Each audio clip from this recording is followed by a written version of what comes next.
This is the Hagmann Hagmann Report for today. It is Tuesday, June 23rd, 2015. We're coming to you live from the studios of the Hagmann Hagmann Report here in Northwest Pennsylvania. I'm Doug Hagmann at the helm with fellow investigator, researcher, and most importantly, my son Joe Hagmann. Together, we are the Hagmann Hagmann Report, America's premier father-son investigative reporting team. Our job is to bring you the news that propels the headlines, the news that is twisted and shaped and convoluted and hidden amid a funhouse of smoke and mirrors in the carnival we call the corporate media. Now, we do the headline and news triage so you don't have to. We bring forth cutting-edge guests, and we have one on the line here that we're going to be introducing to you momentarily. We want to thank all of our new listeners, all of our veteran listeners. Thank you for being with us for so long, and thank you for tuning in to the new listeners. Thank you for tuning in to us, and thank you for checking in with us from all over the world. Just for the sake of the new listeners, I just want to remind everyone that we broadcast live Monday through Friday, 8 to 11 p.m. Eastern Time. Our home base is on the internet at hagmannandhagmann.com. Folks, you can access us live there, as well as all of our past shows, our social networking sites, and most importantly, our original investigative reports. Tonight is going to be an extremely important first segment, followed by Stan Deyo in the second hour, and then the third hour, some additional news, information, and analysis. But first, before I bring Joe in, I just want to tell everyone here, the TPA passed, of course, passed the Senate. Ultimately, what happened today, folks, most importantly, is we, the American people, have allowed our representatives, our elected representatives, provide really unprecedented power. Now, I know, I understand that the TPA has been around for a long time, but in this case, it's unprecedented, the level of power that this Congress, as the legislators have provided to Barack Hussein Obama, Barry Soetoro in the White House.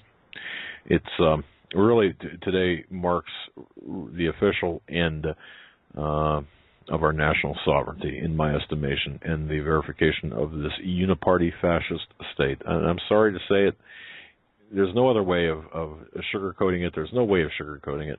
America has right now taken a fatal blow. Compliments of the people, the treasonous, seditionists, but bastards in the White House, or in the Capitol. And now, if you're offended by that, no apologies extended. Because I'll tell you something, our fate has really been sealed by today's events. Equally important, we have on the line with us, on our newsmaker line, a gentleman by the name of Ryan Sorba. I had the pleasure, I've never met Ryan in person, but I've had the pleasure of really seeing his investigative work, undercover investigative work, via YouTube. Now, folks, if you go to hagmannandhagmann.com, on June 13th, 10 days ago, we put up a undercover video, or a link to an undercover video to Ryan Sorba's channel. And the title of it is Display of Tolerance. That's my title, followed by the brief summation of the video and a link directly to Ryan Sorba's video.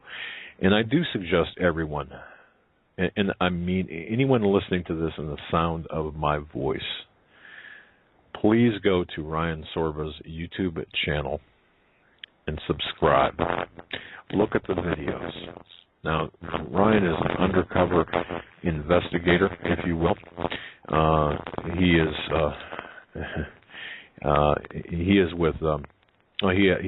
heads up something called Right on the Edge, and he provides original investigative videos taken covertly of people saying things, high-profile people saying things that they wouldn't say in public.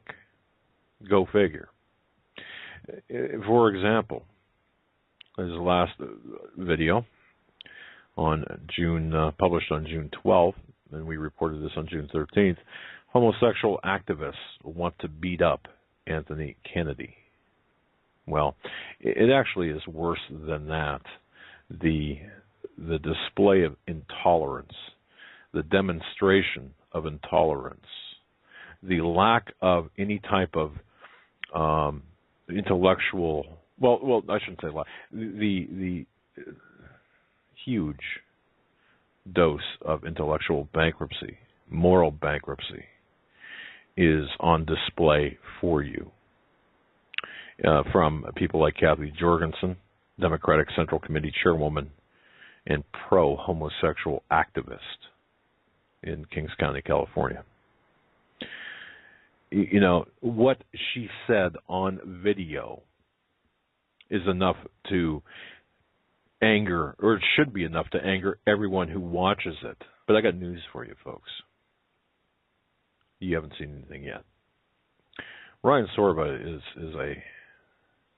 has a knack of being able to get into places and to capture video and audio that others cannot. And let me tell you, as a 30-year investigator focusing primarily on covert surveillance, it ain't easy. Ryan might make it look easy, but it's not easy. Just ask Joe. Joe, is it easy? Not at all. Okay. Well, all right. Here's kind of a situation, or here's the 411 on this. Ryan Sorba has infiltrated. We're going to let him explain it to you.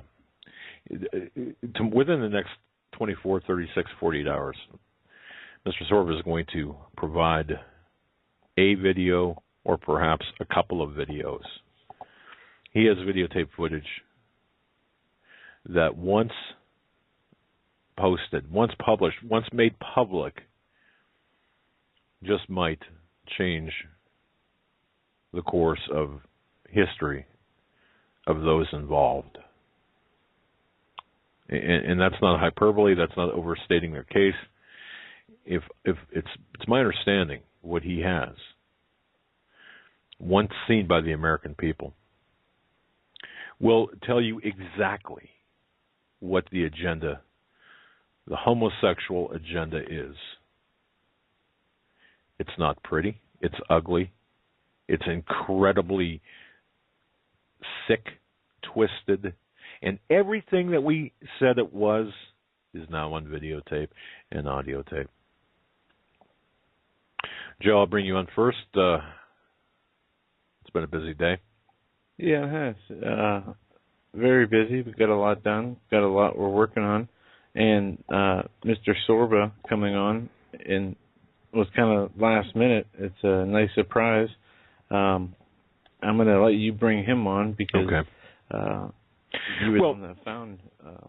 The backstory here very quickly is this, and then we're going to bring Mr. Sorba on. I've been following his work for a while, and I saw something flash by my desk today that said, my goodness,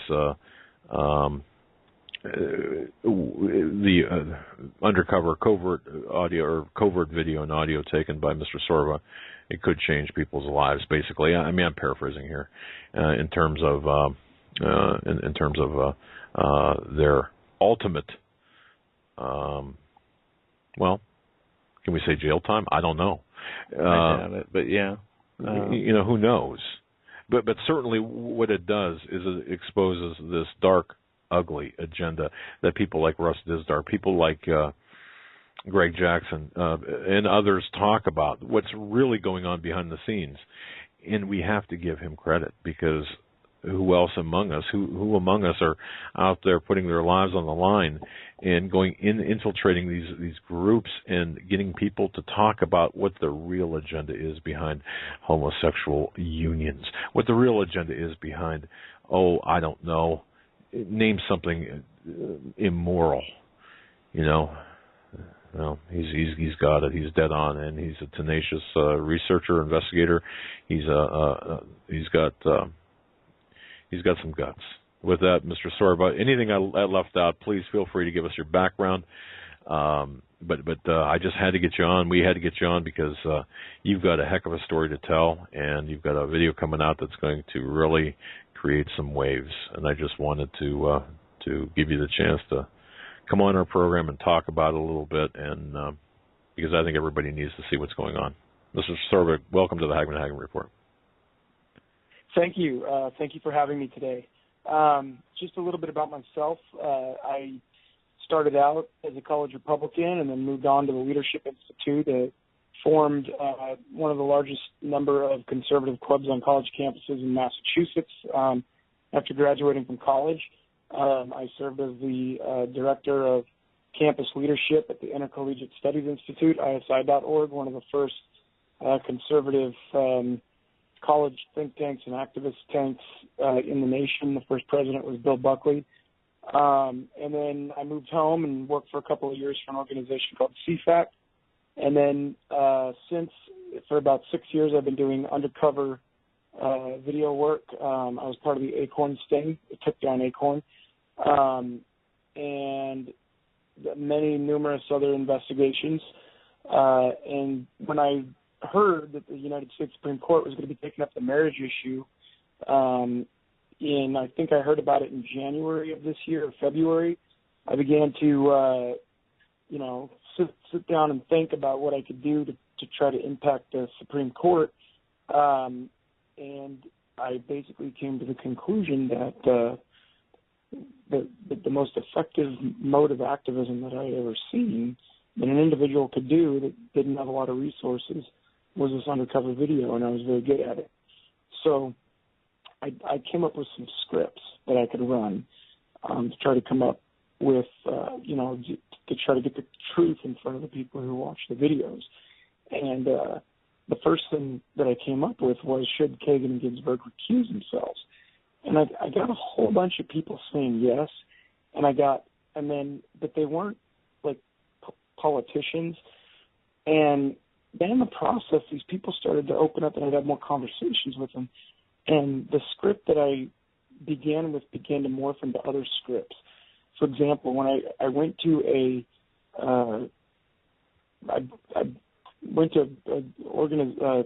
event where there were going to be a lot of homosexuals present, and a guy told me that he became gay when he was raped. And I caught it on camera, and I was like, whoa. And I decided to ask another person, like, what do you believe that being gay is strictly genetic? And the other person said, I can tell you I was molested in second grade, and it affected me. And sure enough, I continued to ask the question and continued to get virtually the same answer, probably 90 to 95% of the time.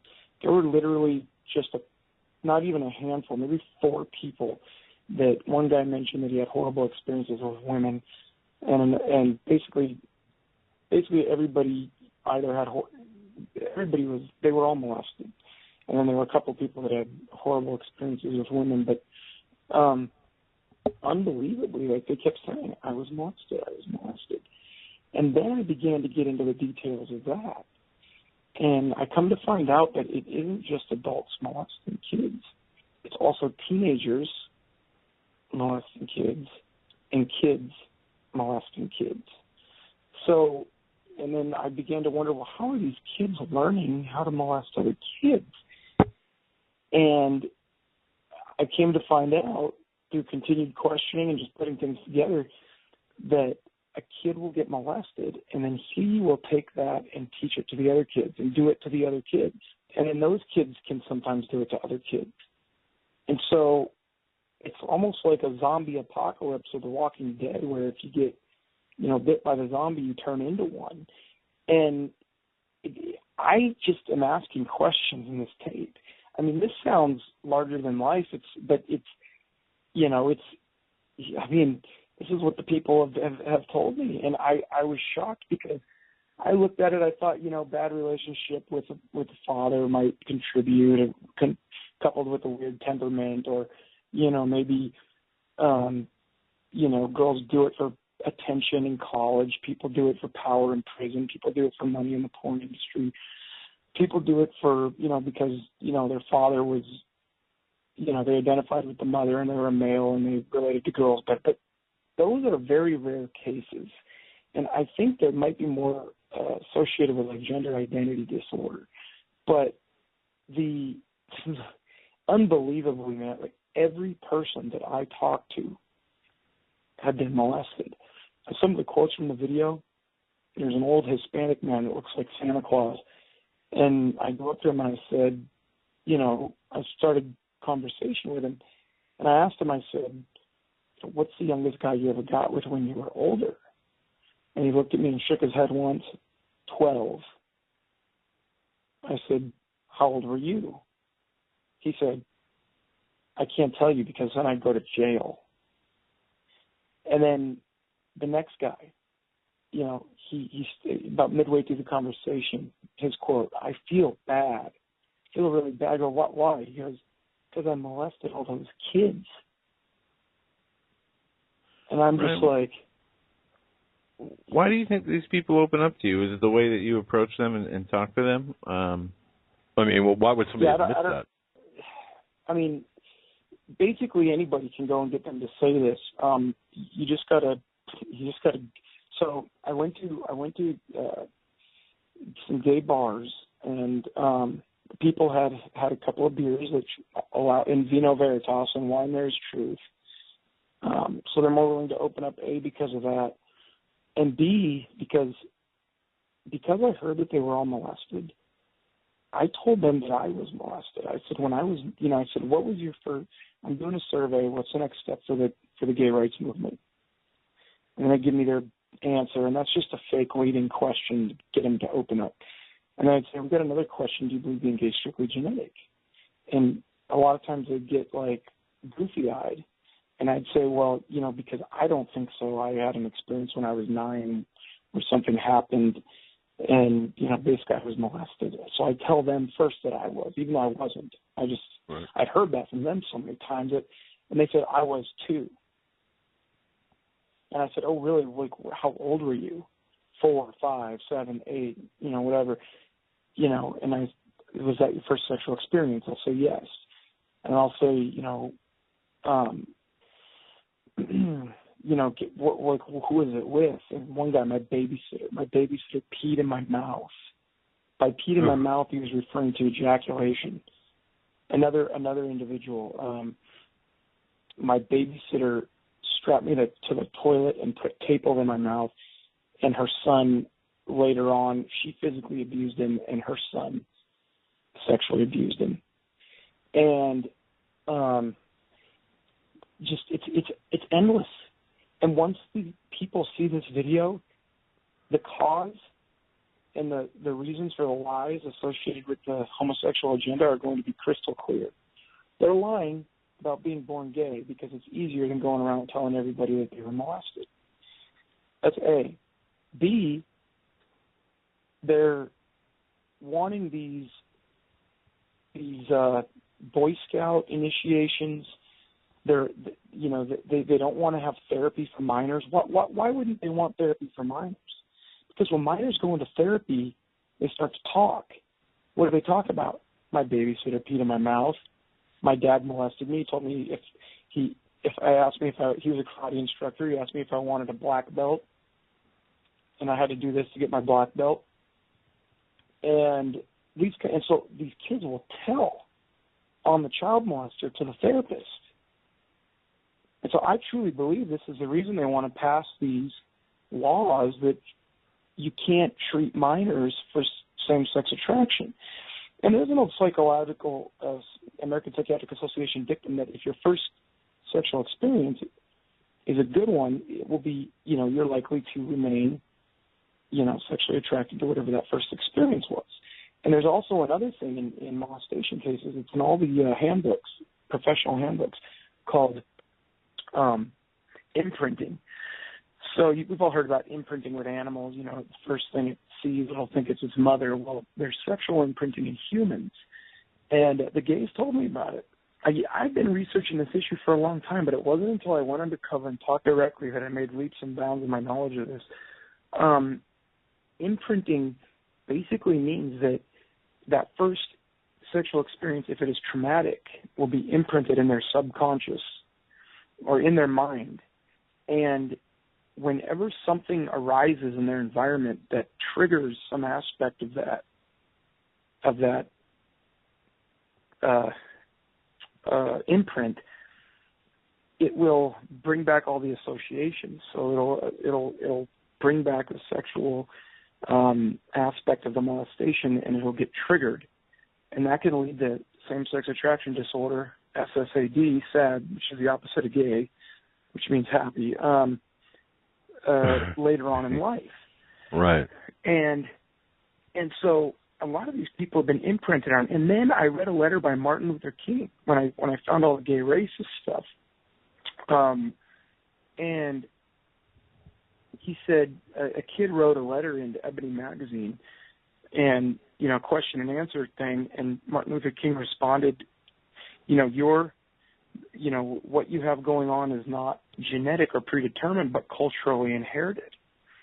And he said the reasons for your problem, which is homosexuality, have now probably been consciously suppressed or unconsciously repressed. You would do well to find a good psychologist that can help you, bring those memories back and sort through them in order to get through this. And that's what I found in this video. I asked one guy, I said, what was your first sexual experience? He replied, it was with a kid when I was about 4, 5, or 6. He said it was with the neighbor kids across the street, a boy and a girl, when he was 5. And I said, how did you know what to do? And he just looked at me dumbfounded. He said, I don't know. And I said, so you basically molested the kids next door? I said, did they initiate it or did you? And he said, I did. He goes, if anything, I molested them. And so and then another guy, he did it to all the kids in his neighborhood wherever he moved. Wherever he moved with his mother, and he said the main way he would do it is he would talk dirty to them. Or, and then he would get the kid, and then he would basically molest all the kids all the while he was growing up. And he ended up having to move out of his neighborhood once he turned 18, he said, because he was afraid that he would keep doing it and then it would be illegal. And then I got a bunch of them. I said, who's the youngest? I would say, who's the youngest dude you ever hooked up with to get him to talk? 15. A whole bunch of them said 17. I bet you that they were wanting to, I don't know, but a whole bunch of them said 17, and a couple said 15, and 12. One of them said 12. And so, by the time I've got literally 45 minutes of this, their cousins molested them, teenagers molested them, other kids molested them, old men molested them, 35-year-old men molested them. And so here we are in this position where they don't understand what's happening to them. I don't think that the conservative movement and Christians fully understand what's happened to them, because this is such a weird issue. Nobody wants to go there. And, we've got them lashing out. Yeah. It's the most touchy subject there is. So it really took a lot. Ryan, hold that thought for a moment here. Ladies and gentlemen, I just want to reintroduce our guest on the Newsmaker line, Ryan Sorba. Folks, if you go to HagmannandHagmann.com, check the entry out for June 13th. Click on that. That'll take you to Ryan Sorba's YouTube channel there. Subscribe. Keep an eye on that over the next 24, 36, 48 hours. More videotape coming. This videotape, Undercover, is in particularly going to, in the words, this is going to be nuclear, if you will. It's been described as nuclear, okay, in terms of its impact on what's really behind the push for the homosexual agenda. Ryan, hang on just one second. Folks, I'm so happy to tell you this. We are so proud to be sponsored tonight by Casper Mattress. Casper is an online retailer of premium mattresses for a fraction of the price. I don't know how many people are familiar with Casper. This is a fantastic startup company. It's really, they've got one of the best mattresses we use here at the Hagmann household, Casper mattresses. The mattress industry has inherently forced consumers into paying really high markups. Casper, well, they're revolutionizing the mattress industry by cutting the cost of dealing with the resellers, the showrooms, and they pass the savings directly on to the consumer. Just want to say, go to HagmannandHagmann.com. Top middle there, you're going to see a picture of a dog on a mattress. That's not my dog, but my dog does sleep on the Casper mattress as well.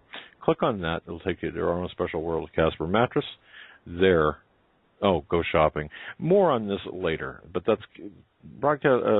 This episode, tonight's broadcast is brought to you by Casper Mattress, CasperMattress.com. Use the code word Hagmann, or just go to HagmannandHagmann.com. Click on the Casper Mattress there in the middle, and boy, I'll tell you what, Casper, they've revolutionized the way I've slept. We're sleeping here at the Hagmann household, and they will too with you. Again, our special guest tonight on the Newsmaker line, Mr. Ryan Sorba. Please visit his YouTube channel. Go to HagmannandHagmann.com, click on the June 13th entry there, and it'll take you directly to the video, Hidden Democrats Endorse Polygamy-Based Same-Sex Marriage. I'm going to tell you something. It's really... it's eye-opening. Mr. Sorba, I didn't mean to interrupt there, but I had to take care of some business as well, and I wanted to make sure people who are joining us late know who you are. So go ahead and continue. It seems, Ryan, that you're talking about the cycle of abuse, aren't you? I mean, that's really behind this. Okay. Go ahead and continue, sir. Go ahead. Well, I mean, that is essentially the gist of the video that will be coming out hopefully tomorrow. I'm in the process of editing it and captioning it now. The biggest and longest thing is captioning the videos. But, I really hope that this video and the other videos that I've released affect the United States Supreme Court before they rule on marriage, because they need to see this. I mean, I was thinking, I was shopping earlier today, and I was thinking, do we live in North Korea? Like, are we, hubristic to think that we're not living behind some kind of an iron curtain? I mean, for this to be the real truth, and for it to be as suppressed as it is, I mean, what good is our mainstream media? I mean, the purpose of the media is to provide checks and balances on the government and on other people, to be like either a referee or a person checking everybody's papers, calling them out when they make a mistake. And that's not what the media is anymore. So it's like, who's really more out there, the conspiracy theorists or the people that just buy into the mainstream media? I'm not a black helicopter guy, but I don't focus on that stuff. But at the same time, it's like, how could so many people in the United States of America be duped into this whole just mega lie that people are born gay, that they can't change? And it's just unreal. It really takes so much faith and, out of my trust in the United States and in the United States media. I mean, who are these, people that are running this system? I mean, you look at Corey Feldman and what he had to say about all the pedophiles in Hollywood that molested him, and you got to wonder, like, who's in charge and what are the real motives here? Now, some good news. I have a friend, Dave Jeffers, and he happens to have Clarence Thomas' wife's email, Jenny Thomas.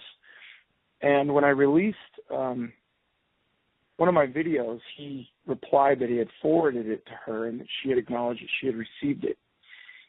And, the videos are doing decent on YouTube. One of them's got 22,000 views. Another one's got close to 10,000. Another one's going toward 5,000.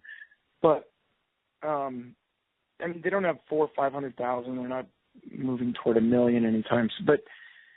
But the fact that they were able to reach the Supreme Court is worth more than 5 million views, because if the video gets 5 million views but it never reaches the person that can actually make an influential decision on the subject, then it did a good, it affected the culture, but I mean, we're standing on the edge of a 20 to 40 year cliff here on a Roe versus Wade, to where I don't think that if the Supreme Court rules in favor of so-called same-sex marriage, which is a contradiction in terms, that it'll be the end of the pro-family movement. I think we're going to wind up exactly like pro-life activists, and I don't think the country will ever accept homosexuality across the board. It'll be an issue like abortion, but what I'm trying to do is I'm trying to affect this before that happens, and that's my goal here. So at the end of my polygamy video, I actually made the case for marriage,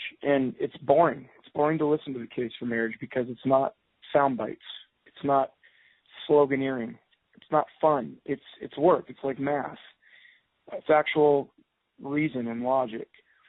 And, I'll state it quickly. I don't want to go on too long about it because I don't want to bore anyone, because everybody that I talk to gets bored when I bring this up. But every person I've debated has literally ran away with their tail between their legs. Like, one guy moved the debate from Facebook onto messaging to make it private because he was getting demolished. And then he stopped replying on messaging because he couldn't get anywhere. He was stuck. Another guy actually was challenging me and ended up liking all my comments. And the case for marriage, it's grounded in human nature. Okay? God created the world, and he gave us reason. Why? So that we could know. So that we could know what? So that we could know truth. And so, C.S. Lewis wrote, does God, in the Bible it says, God can be known by his creation. And C.S. Lewis wrote, by the pattern left in the sand when that heavenly wave retreated. And, that's the pattern of reason. So faith and reason go together. They're not enemies. And so what is human nature? Human nature is we are a rational substance in relationship, a rational animal, a rational being. Birds fly, man reasons. The rational purpose of the reproductive organs and act is primarily reproduction. Secondarily, it's spousal bonding, cementing their relationship between the mom and the dad so that they stay together to educate their kids. That's it. That's the essence of marriage. There are three. So there's a primary, a secondary, and then there are tertiary ends, which are mutual help, fostering reciprocal love, and abating concupiscence. And those, however, are not a part of the substance of, or the fundamental aspect of marriage, because obviously if you get handicapped, you can no longer provide your spouse with mutual help.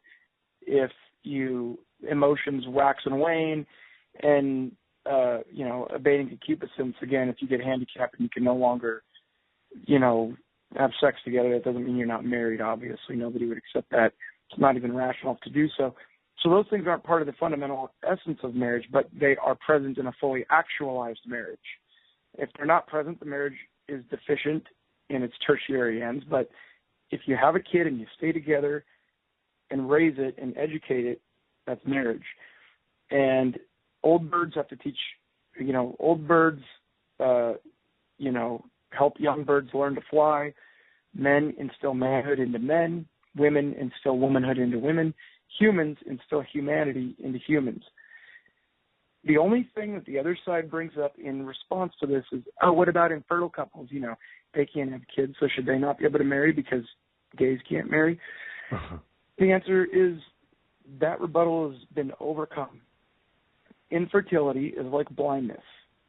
It simply means something's blocking the organ from actualizing its full potential. It doesn't change the rational purpose of the organ. And therefore, it is still rational for them to get together and be together. Infertile marriages are different in particular, but not principle. So that's all I'm going to say about that, because it'll get boring and people will drop off. But that's all I wanted to say about that. Well, I think you make a good intellectual argument. And people have to understand, I believe, when you're talking about the homosexual agenda, and Ryan, I know you know this, and our listeners know this, the 3%, 2.5, 3 to 3.5, I mean, it's a minuscule number in relation to the general overall population, appear to be militant in their actions to change, to redefine marriage, to make homosexual behavior the norm. And it's not, here's the thing, right, that we see, and I think this is very clear in your video, your last one, and I can almost see it in your next one. The tolerance level. They want us, the homosexual activists, want us to be tolerant of their behavior. But when it comes to their tolerance of heterosexuals or their tolerance to us, there is none. It's absent. And they want us to accept them and redefine. This small percentage, this very vocal small percentage, wants us to accept this redefinition against the law of God, the law of nature, and the law, and really the special rights for special constitutional rights, which is absurd. So, am I right there? Or and they're very. By the way, you mentioned, you used the word hubris. Man, I have never seen hubris of people just and they laugh. They're laughing at us, and they're enjoying it every step of the way by twisting in the wind. And I know Hunter Madsen and I'm trying to think of the other guy's name before the Marshall ball or Marshall after the ball. I'm sorry, after the ball. Laid out the homosexual agenda back in 1985, I guess it was. And to understand that. Go ahead. They have a whole section in their book where they're complaining about how young men don't find old men attractive, and talking about different methods by which A, they could brainwash the population into accepting homosexuality as normal, and B, how they could brainwash young people into finding old people attractive again. I mean, this pervades their entire literature, their entire movement. The person who began this lie that people are, quote, born gay, was Karl Heinrich Ulrichs in Germany. He was molested by a 30-year-old when he was 14. The guy that brought the movement from Germany, where Karl Heinrich Ulrichs lived, to America, Henry Gerber, was molested. But Henry Gerber molested Champ Simmons, who molested Harry Hay. And Harry Hay became the founder of the Mattachine Society. That's right. The first homosexual activist organization in America. Harry Hay worked with Alfred Kinsey, and Alfred Kinsey came out with the Kinsey Report, which duped a bunch of people into believing that Americans were having, the Kinsey Report was like the researcher of the sexual revolution, and Hugh Hefner was quoted as saying, if Kinsey was the researcher of the sexual revolution, I was the pamphleteer. So you've got a concerted effort for over a century now that started out in debauched Germany, migrated here, and took a foothold because they knew that, so long as that they knew that this was like a zombie movie. If you get bit by the zombie, you turn into one, and if you're young and you don't have a strong position, and they'll perform sexual acts, and that will, like one guy told me this. I can't even hardly say it. I go, so you don't believe you're born gay? He goes, I tell people I was sucked into it. And then he starts laughing because an old man did that to him, and he became gay, and it was imprinted. And it's disgusting. It's sick. It's selfish. It's using people.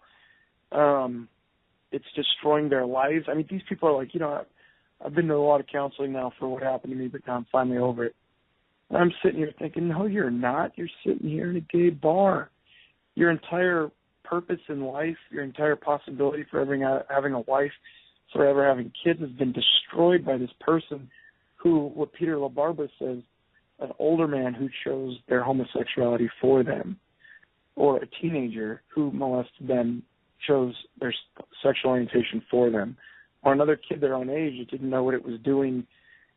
They still have to be blamed, but depending on their age, that who was molested and started molesting other kids. It's a message to parents out there: watch your kids. It isn't only the old guy running, it isn't only the old man. Teenagers and other kids are doing this. A lot of these people, it was by their cousins. Their cousins did it to them. And okay, just to be clear, about though, to get a rude awakening tomorrow. Okay, just to be clear, conversationally here, and we're getting so many emails right now. I'll just, one example from Emily saying, "I just wanted to thank you for confirming something I've long suspected." Okay, she had a brother who was abused by a male babysitter, and it goes on and on and on. But people don't understand imprinting. That's something that I think people need to understand, because ordinarily one would think perhaps that a bad sexual experience or being molested as a young person would have the opposite effect, for example, but you bring it up. Well, what I've heard is, and I don't have any quotes on this from them, but what I've heard is in some cases it depends on if it was a good or a bad experience for the person. It depends on the way the people around them reacted to the experience. It depends on whether or not the memory was repressed or suppressed. It depends on the child's temperament. So it's not to say that every kid that is molested will wind up gay. But Okay. It is to say that almost every person that is gay was molested. So basically homosexuality among adults seems to be a cross-section of individuals who have been molested.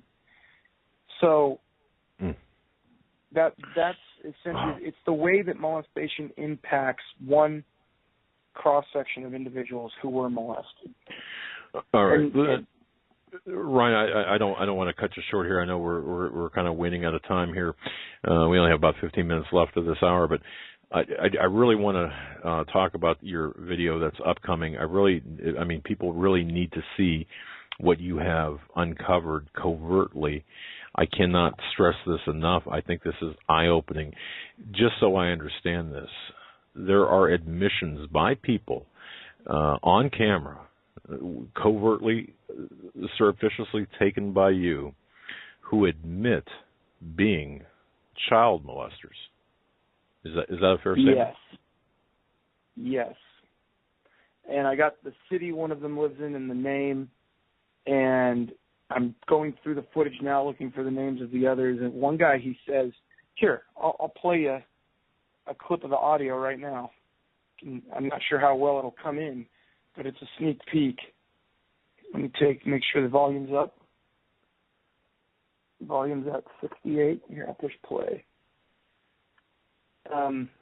Okay, there's going to be okay, here we go. Are you ready? Go ahead. Okay.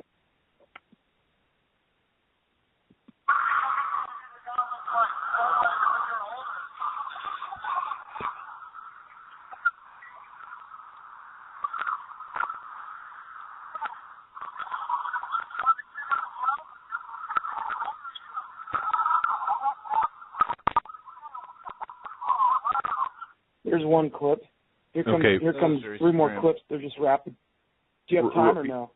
Well, Ryan, it's not coming through very well. Why don't you go ahead and just summarize what was said there? I said, "What's the youngest dude you've ever hooked up with?" And he looked at me and he kind of shook his head for a second and said, 12. And I said, "How old were you when that took place?" He said, "I can't tell you that because I'd go to jail." Then the next guy says, "I feel bad because I molested all those kids." And then he said, "If anybody ever finds out, I'm going to be in big trouble." And then it goes on. Are these well-known people, or are they in positions of power? No, these are people. These are people that were at a gay bar that I went and just talked to everybody. I said I was doing a survey and I went up to everybody. And my goal here wasn't to take down a person of power, although that is sometimes the goal. We've done that with the Allison Grimes election in North Carolina and other things, but we got her lying about being in favor of the coal union. But this is about letting people know what causes homosexuality, what the real motives of the movement are, why they're lying to you about being born gay. They don't want to talk about the fact they're molested to everybody. The fact that these memories can be suppressed and repressed, imprinting. People can understand the psyche now of what's happening here. And I got a bunch of people saying that they wish the age of consent was lowered to 14, 13. One guy said 15 and a half with a learner's permit. And they started laughing, like stuff like that. I mean, it's horrific. This video is horrific. But the people have to know about it because they've been lied to for 2 decades or more. Just lie, lie, lie, lie. Finally, the truth is going to come out. It's ugly. It's horrific to happen because I'm not living in North Korea where people automatically hate you and call you a bigot to shut you up because Lady Gaga told them at some trashy concert that, you know, you're born this way, and you know, Miley Cyrus is normal and we're weird because we just want the truth out there. I'm not going to live in a society like that. So I said, you know what, I'm going to go out, I'm going to get this footage, and I'll tell you, when I got the first undercover video, gays admitting they weren't born gay, not one person argued with me after I showed them that video. One girl asked me to turn it off because she couldn't even stand to see her, you know, fake world crumbling before her very eyes. Please turn this off. I can't watch it anymore. And they don't argue with me about it. They don't. And I feel freed. I feel like I don't have to argue and turn red anymore about this. I feel like and one time I got in an argument with a guy where I didn't have my phone to show him the video or anything, and I felt handicapped. Like before that video, before I could show somebody that video, I felt like it felt like I was back in the Stone Age before, you know, the truth was available live on hidden camera, and so it really felt freeing to get that first video out, and this video is even a bigger deal because it takes what was in that first video, it expands upon it, and it cuts much deeper into the issue, and in a way that is bound to get lots of people's attention so that they learn about this, and also in a way that will hopefully get people caught for crimes. One of the individuals is from Loma Linda, California, and we're going to be notifying the police. Another individual, I believe, is from Palm Springs area. We're going to notify the police, send them the footage, and you know, we'll see what happens, but hopefully we can do some good. I mean, I've seen To Catch a Predator, and in that show, you know, it's like their emails, and then they kind of chastise the guy when he shows up. But this is actual child molesters talking about what they've done, admitting to what they've done, laughing about what they've done, unashamed, seemingly willing to do it again in some of these cases, many of these cases, and it's just an uncensored look into the psyche of the mind of how people have become, you know, developed same-sex attraction, the child molesters that have victimized them, how they were molested, and what they think about the age of consent. And so that's about it for this video in a nutshell. There's still, it's my understanding, these people that you talk to, I mean, it's could this still be going on where, well, they're predators as well as, you know, homosexual agenda advocates? I mean, they're predators as well. They enjoy, I mean, we look at the homosexual agenda, and a part of that, according to many of the arguments, is to lower the age of consent, you know, to legitimize pedophilia. And I know how hard and difficult this is to talk about. But isn't this part and part? I mean, isn't that what this is all about? To normalize or legitimize or legalize pedophilia, lower the age of consent, legalize all sorts of things. I think that if you go deep down to the bottom of what a lot of this is about, I think that that's it. And I think that's part of the reason for this whole you're not allowed to treat children. You know, the born gay thing does so many things for them. You know, gives them an excuse for being gay without having to talk to everybody about having been molested. It takes blame off the parents and the family and the people that have been around the kid from possible claims of molestation. Because the minute you see a gay person, you can look at them and say, somebody molested them, let's start looking into this. And if they're born gay, though, the child molester gets a free card because they can just say, I was born gay, everybody buys it, nobody questions anything, nobody's even suspicious. And then you know, they want to go in and they want to say, you're not allowed to treat people for this. If they think they're gay, you need to leave them alone and let them figure it out for themselves. So therefore, it's like, okay, we can't even talk to them about why this happened, or it's illegal to send them to a counselor because they're going to tattle on their child molester.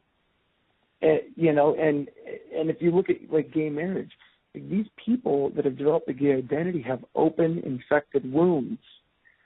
And what they're really saying is it's better to tell them that their arm with an open infected wound on it is normal. Oh, no, that's normal. Just leave it alone. It's normal.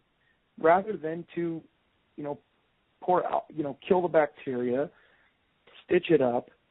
And so the conservatives and the Christians are saying, let's clean this wound up. Let's stitch it up. Let's get you going. And they're saying, no, that's cruel. That'll hurt. You know, it's painful to them. You're being a bigot. Just accept it. And what they're really saying is, you know, leave that open and infected wound that hurts on their arm there for the rest of their life, because you need to accept it. And it's just like, you know, Satan is a clever individual, I'll tell you that much. But they're able to develop this kind of a lie and spread it around the way that they have. It's surreal to me. And so, well, yeah, I think we want to thank you for this. Pedophilia, you know, is one of. Yeah, go ahead. I mean, well, it's one of their goals. I think another one of their goals. I think one of the most dangerous things about this movement is it has been a steamroller rolling over the Christian church. They've attached them. You know, my first video was about they're not born gay. Okay, then the second video is detaching the gay activism from the black civil rights movement. They're not black. This isn't a race issue. This is totally different.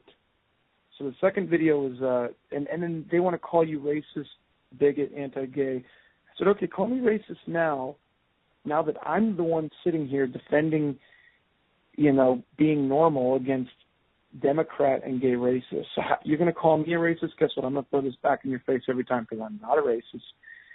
And so that was the second video. And the third video was about what they think of Anthony Kennedy, because he's the swing vote, praying that he dies. They want to string him up, and they want to kick his ASS, string him up, and then kick his ASS while he's up in the air. They pray that he dies, etc. And I didn't even, they just said this to me. And then I'd go to the next person and I'd say what the last person said to see if they agreed with it, and then they would. And then the next one was gay polygamy. And so all these Democrats are in favor of polygamy, polyamory. That video just was released yesterday. It's on YouTube. If you look up Ryan Sorba and click on videos, you'll see it's the last one that I uploaded. The one kid, Dennis Lathbury or something, it's in the video. He's the chair of the East Bay Young Dems. And this guy, I know a polyamorous couple. A polyamorous couple is a couple that has no defined lines. So you'll have a girl, a guy, and then that guy will be dating another girl, but she won't be dating her. And then another guy will come in, and then he'll be dating someone. So it's like a web of like relationship. And then a polyamorous triad is where you have two of one gender and one of the other, if you count the word gender as part of it at all. And he's sitting here saying, oh, yeah, I know polyamorous couples. I'm all for their rights. Gavin Newsom, the lieutenant governor of the state of California. I told him, I lied. I said, my sister's in one of these polyamorous triad things. And he started laughing and clapped his hands. And I said, do you support my sister? He said, yes. I saw that. Thank you for supporting my sister. And he goes, huh? Yeah, I saw that. And you got a lieutenant governor. Yeah, of California. And Barney Frank's husband, Jim Riddy. And then a Democrat superdelegate, Jess Durfee, he says, yeah, I support polygamy. I wouldn't say that publicly, but yeah, I don't give it SHIT. And then another guy from the Stonewall Democrats of the Desert saying, don't say this to straight people. Don't say this to the media. You just sort of give them a party line. Admitting to lying, admitting to being hypocrites, admitting to being underhanded. And they call us names because we get mad at them. Marsh Kirk and Hunter Magson talked about framing us as, the preacher pounding the pulpit in abominable rage, beady, unctuous eyes. The reality is we're mad because they're lying. So don't get mad at them because they're gay when you debate with them. Get mad at them because they're lying to you to your face, that they're disrespecting you, they're liars. And the lies that they're telling could very well impact your kids, not only because they're growing up in a culture in which this behavior is normalized, but because some other kid might adopt that and do it to your kid, because some teenager might and do it to your kid, because an adult might. And they're hurting homosexuals themselves. These people have open infected wounds that they're saying, leave them alone, leave them with their wound. Don't even, the first step to change is admitting you have a problem. And admit it, learn from it, and don't do it again. They're taking away the entire notion of admitting it's a problem. And it's a psychological wound, so it isn't visible. So it's not like you can point to it. You have to dig in deep, and it's personal, and it's secret. And so it's, anyway. Oh, man. Another email here. I just wanted to know if your guest is aware that singer Melissa Etheridge admits she was molested, incest by her sister. And, wow, I did not know that. I didn't either. I do have Melissa Etheridge in my book. You can also Google my book. Google The Born Gay Hoax, and there's an old rough draft copy of my book. My book isn't done yet, but you can have a free rough draft copy. Google The Born Gay Hoax. The Born Gay Hoax. Okay, search that. All right. Wow. All right. Well, we understand we know, and I think science has borne this out, where it's a behavioral trait as opposed to a genetic or a genetic predisposition. And I know people argue that, but talking on an intellectual, scientific basis, I think there's enough scientific evidence to support the fact that it's a behavioral trait. And up to 1973, it was considered a mental disorder in the DSM. Now that's another thing I want to nip. It is still a mental disorder. They didn't remove it in 1973. They never did. They voted to change the name of it, and they changed the definition of what it meant to have a mental disorder, but they never took homosexuality out. They changed it. They've changed it, and it's been essentially this. This is it in a nutshell. We feel it was during the Black Civil Rights Movement.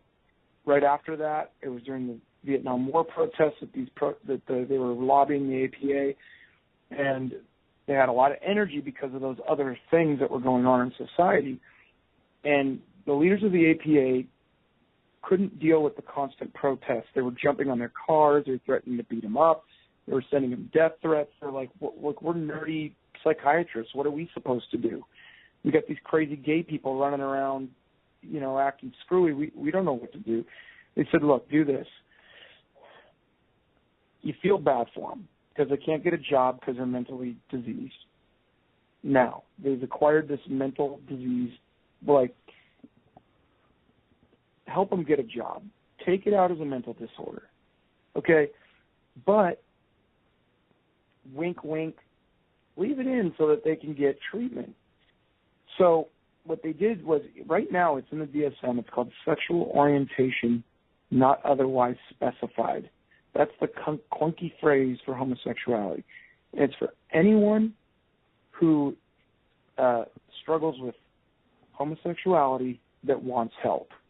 Because the other side, although they argued for civil rights and we want a job, take it out as a mental disorder, although they argued for that, the other side said, look, we have to leave the door open for self-determination because that's also a civil rights movement issue. And if somebody doesn't want to be this way and they want to get help, they can. So all these anti-reparative therapy bans have all been for minors. You're not allowed to treat minors. And or they've been focusing on the licensing because they're trying to limit who can provide treatment. But the DSM says you have the right to self-determination. If you don't want, if these are unwanted same-sex attractions, you can come into any psychiatrist and get help. I got gays admitting that in my first undercover video that you can watch, and it's in the DSM, and also that treatment is not available for unwanted heterosexual attraction, opposite sex attraction.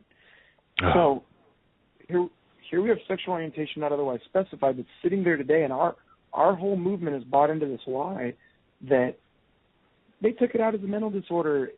It's still there, but, I mean, they did do damage to the truth, major damage, and it did pave the way for them to decriminalize the behavior, for them to lobby for gay marriage, for them to put themselves into schools, but it's still there.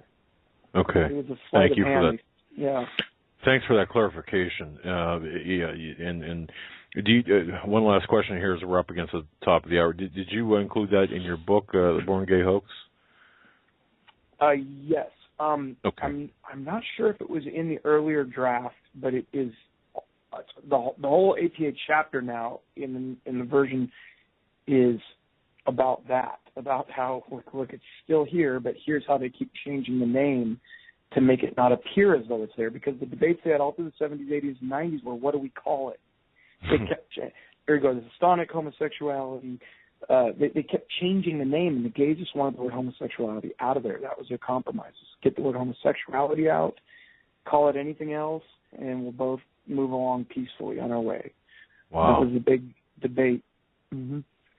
Ryan, we got to cut you loose, but I got to tell you, we're looking forward to that video. It's gonna be a groundbreaking, earth-shaking video, to be sure. I know I've seen your work, folks. Ryan Sorba, Right on the Edge Radio, or Right on the Edge channel. Just go to HagmannHagmann.com. I'll put a link up there directly to your channel, or go to the June 13th entry for the June 12th video, and then subscribe to his channel from there. You folks want to be the first to grab this video. Make it go viral, because people need to pay for the crimes, and this is a crime. I mean, no doubt about it. It's on the books as a crime. These people are admitting to crimes, and of course that opens up the actual agenda. Email the videos to the Supreme Court. Go to the Supreme Court's website. Go to the email thing. They have it on there. You can find it. It's very easy. Send a public email. Email it in. Email it like 15 times. Huckabee has got a thing out that's sending emails in support of marriage. So does Phyllis Schlafly. And then we have emailed them, but we got to make sure that this video gets in front of all of them. Ginny Thomas, Clarence Thomas' wife, is doing the best she can to get these videos in front of them. But, you know, these are big, snooty, stuck-up intellectuals, and you don't want to bother them and annoy them with your little peon videos. So get it in front. You have to do it. If they're going to act like activist judges, we're going to treat them like activist judges. There you go. And with that, what a great ending. Ryan Sorba, our very special guest. Ryan, God bless you. Thank you so much for all of your hard work, your efforts in bringing the truth out in the open. Stay safe. Yeah. Keep up the good work. Yeah. And please. Thank you. God bless you guys, and thank you for helping get the truth out in the open as well. Indeed. Thank you, Ryan. We'll be in touch. God bless. Thank you for having me. Absolutely. That was Ryan Sorba. Check our website, HagmannHagmann.com. Tomorrow for that latest video. We're going to go to our top of the hour break. We're going to come back with Stan Deyo as he's patiently waiting on hold. So we're going to hour number 2 of this Tuesday, June 23rd edition of the Hagmann Hagmann Report. I forgot to mention, today is my 3rd year wedding anniversary. Happy anniversary. So I wanted to say happy anniversary to my wife. And you did tell me happy anniversary today, so thank you. But with that, Stan, welcome back to the show. Sorry for the delay. That's all right. Happy anniversary. Thank you. Wow, 3 years of wedded bliss. Huh. Yes. Yes. I hear you. Well, let's hope it continues, me boy. Well, what's happening today? Well, boy, where do you want to start? I mean, so much news, and none of it really good. But even before you come on, in fact, I think on Sunday, we started getting emails, questions for Stan Deyo. So, I mean, you tell me. What's on your mind, and then I guess we can toss the questions at you that we've gotten already for your appearance. Well, the questions that started coming in on Sunday, were they with like for current events type things, or were they more general? Well, pretty much.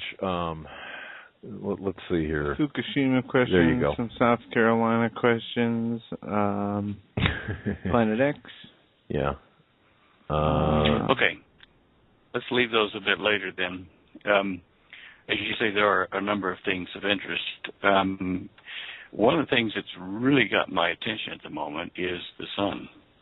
Oh. Have you been following the action on the sun lately? No, you know what? I haven't. I will pull up one of my solar sites right now. Well, go to the show images page. It's there on the second row, first image. I've got a animation of the last 4 days worth of activity on the sun, plus 8 photos I've taken out of that to show you some exceptional things happening on the sun. All right. We have a geomagnetic storm coming our way too, correct? We've got one, maybe 2, actually. It may be a bit of a surprise there. All right. I'm just looking here. I lost an image I wanted to put up. Where in the heck is that? I'll do that later. But there were several images of the sun that were quite extraordinary. And one of them, let me just see where I put that. Dadgummit, that's important. But in the meantime, folks, you can go to HagmannHagmann.com, click on the right-hand side there, direct link to StanDeyo.com, his website, and then click on the show images page, and there you have it. But go ahead, sir. Yep. Okay. Yes, I found the images. I must have tossed them in the rubbish somewhere. Interesting. Okay, look, what I wanted to show you, you may have to go and see yourself on the SOHO website, the NASA SOHO satellite stuff, because it shows a very unusual pattern that formed on the surface of the sun over the last 4 days, and it resulted, this pattern was like a spiral around a central flare that was pointed right at Earth. It's called the halo coronal mass ejection or flare. That's what's creating the magnetic storm for today and tomorrow and probably the next day at the rate things are going. Even Matt Drudge on his thing has been talking about the sun, about how it's apparently cooling, but not enough to save the Earth from global warming. But, that article, I maintain that the sun is not cooling. It is just having less sunspots, and we're going to see some exceptional heat from it and coronal mass ejections over the next few years. But anyway, I know Matt's quoting what's out there in the mainstream media, and they're still trying to push this global warming effort by, mankind. But I think our real issue is the sun itself. Anyway, on that show images page, if you click on the 8 images, you will see it's starting at London time at about 8:25 in the morning on the 19th of this month. A halo coronal mass ejection flare was aimed right at Earth. And then about 3 hours later, 2.5, 3 hours later, another one started to blow out on the upper right-hand corner of the sun, and you see it progressing on the 19th. Several of them occur. And then you get down to the 21st at about 3 o'clock in the morning London time. That halo that's aimed right at us, you can see it outlined in that particular shot. And it progresses from there over to about 6:48 in the evening on the 22nd in London. And you see a bunch of little white dots in the image. And this is from proton storm coming straight at the camera and impacting the digital receiver. And that produces those white snow effect on the imaging plate. And there's another small halo coronal mass ejection flare combination forming right there. And then you go to today at 3 o'clock. Let's see, what would that be for us? That would have been last night for us, but 3 o'clock in the morning today over in London, you see the beginning of another super flare, 2 or 3 of them on the right side and upper right side of the sun as you look at it. The image which I will look for in a bit, which pictures the sun, is an exceptional thing in that it's the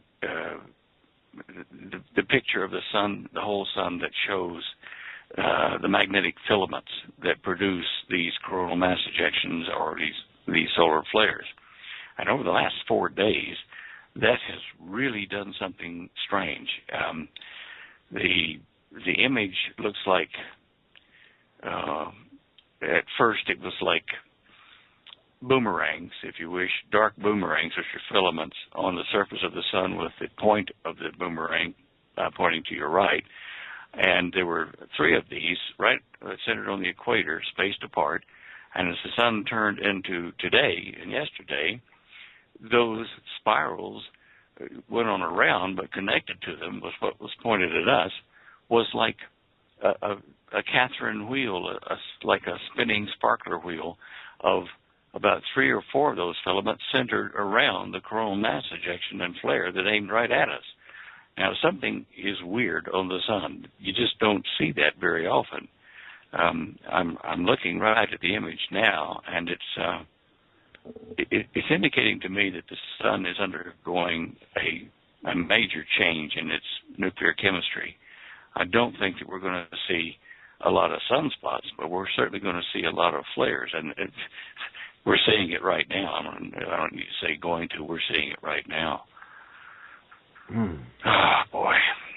So, and this affects weather and all kinds of things for us. That was my question. Sorry. I mean, what's the ultimately what's going to be the result of this? And you said it affects weather. Okay. How so, by the way? I mean, when you say it affects weather, how would that?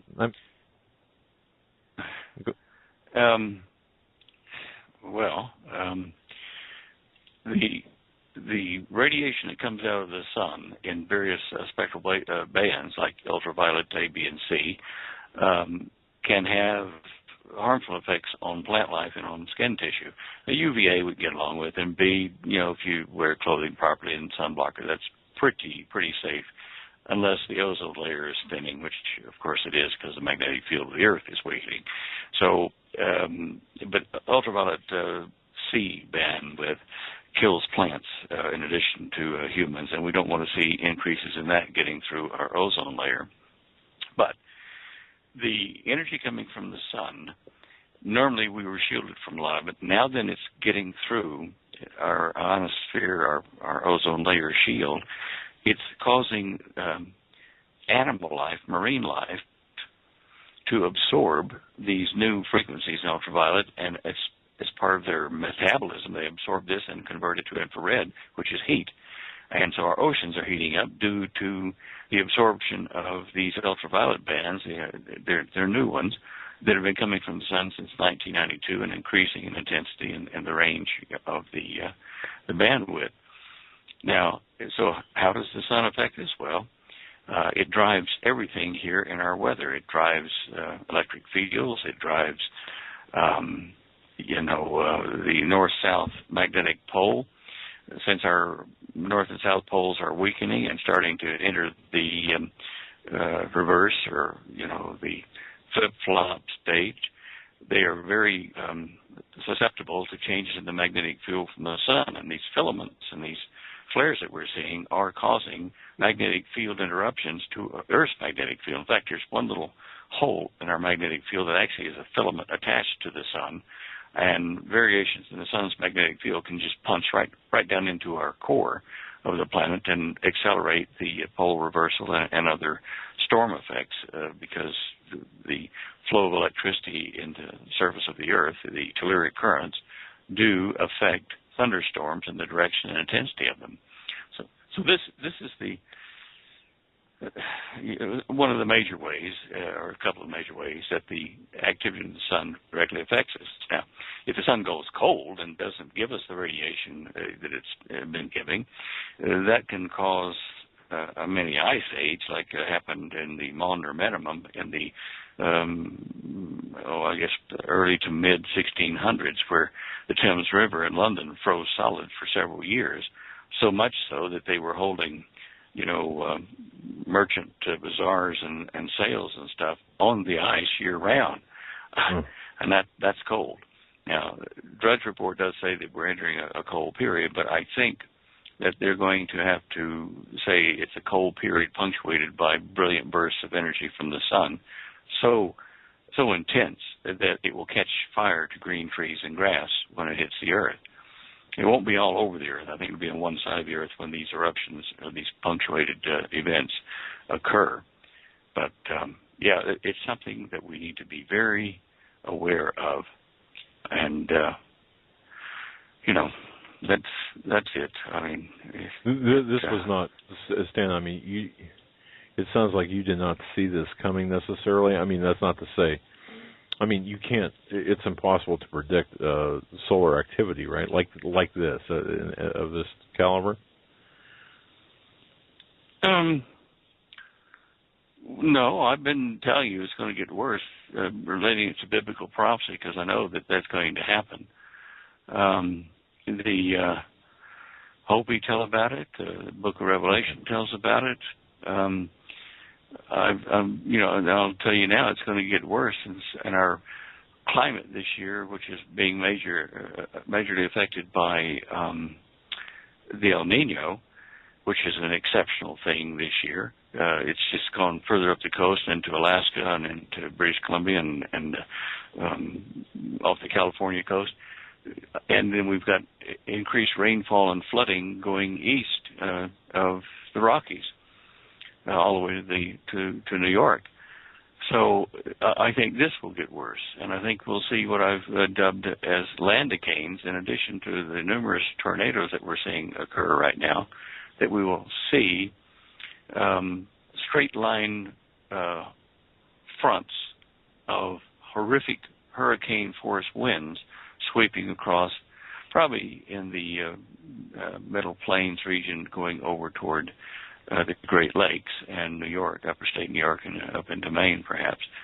But yeah, look, I've been expecting this. I've been telling people that we're going to see exceptional, hot, exceptional cold, exceptional wet, exceptional dry, exceptional lightning, exceptional hurricanes, exceptional tornadoes, as the sun begins this super change of its phase state. Look, I know that if you use conventional teachings, at the university about the age of the universe, the age of the sun, the age of the earth, you're thinking, oh, we've got 1 billion years till the sun goes red giant, blah, blah, blah. But this is not the case. There are at least 3 major papers that I mentioned on your show last week and the week before, where physicists are saying, we got it all wrong about the age of the universe, because we've been using radioactive decay, which is a function of the speed of light and what they call the Fine constant of the universe. And these were, like 10 with 30 zeros after it, times faster than the speed of light now. And that means that our whole universe could be less than 50,000 years old, maybe less than that. If you reevaluate the dating, then it means that our sun, like other stars, is not going to wait 1 billion or 1 million or even 500,000 years before it starts to expand and become a red giant. I think we're going to see it throw off a cloud of of particles as it ages and its diameter increases. That's the next thing I'm looking for, is for the sun to increase its diameter, maybe 1% or less, but still that it will increase and start throwing off particles in a cloud around it. Even the Old Testament says there will be a cloud form around the sun that will diminish the light output so that the light of the moon is like red because it's having to get through all this dust.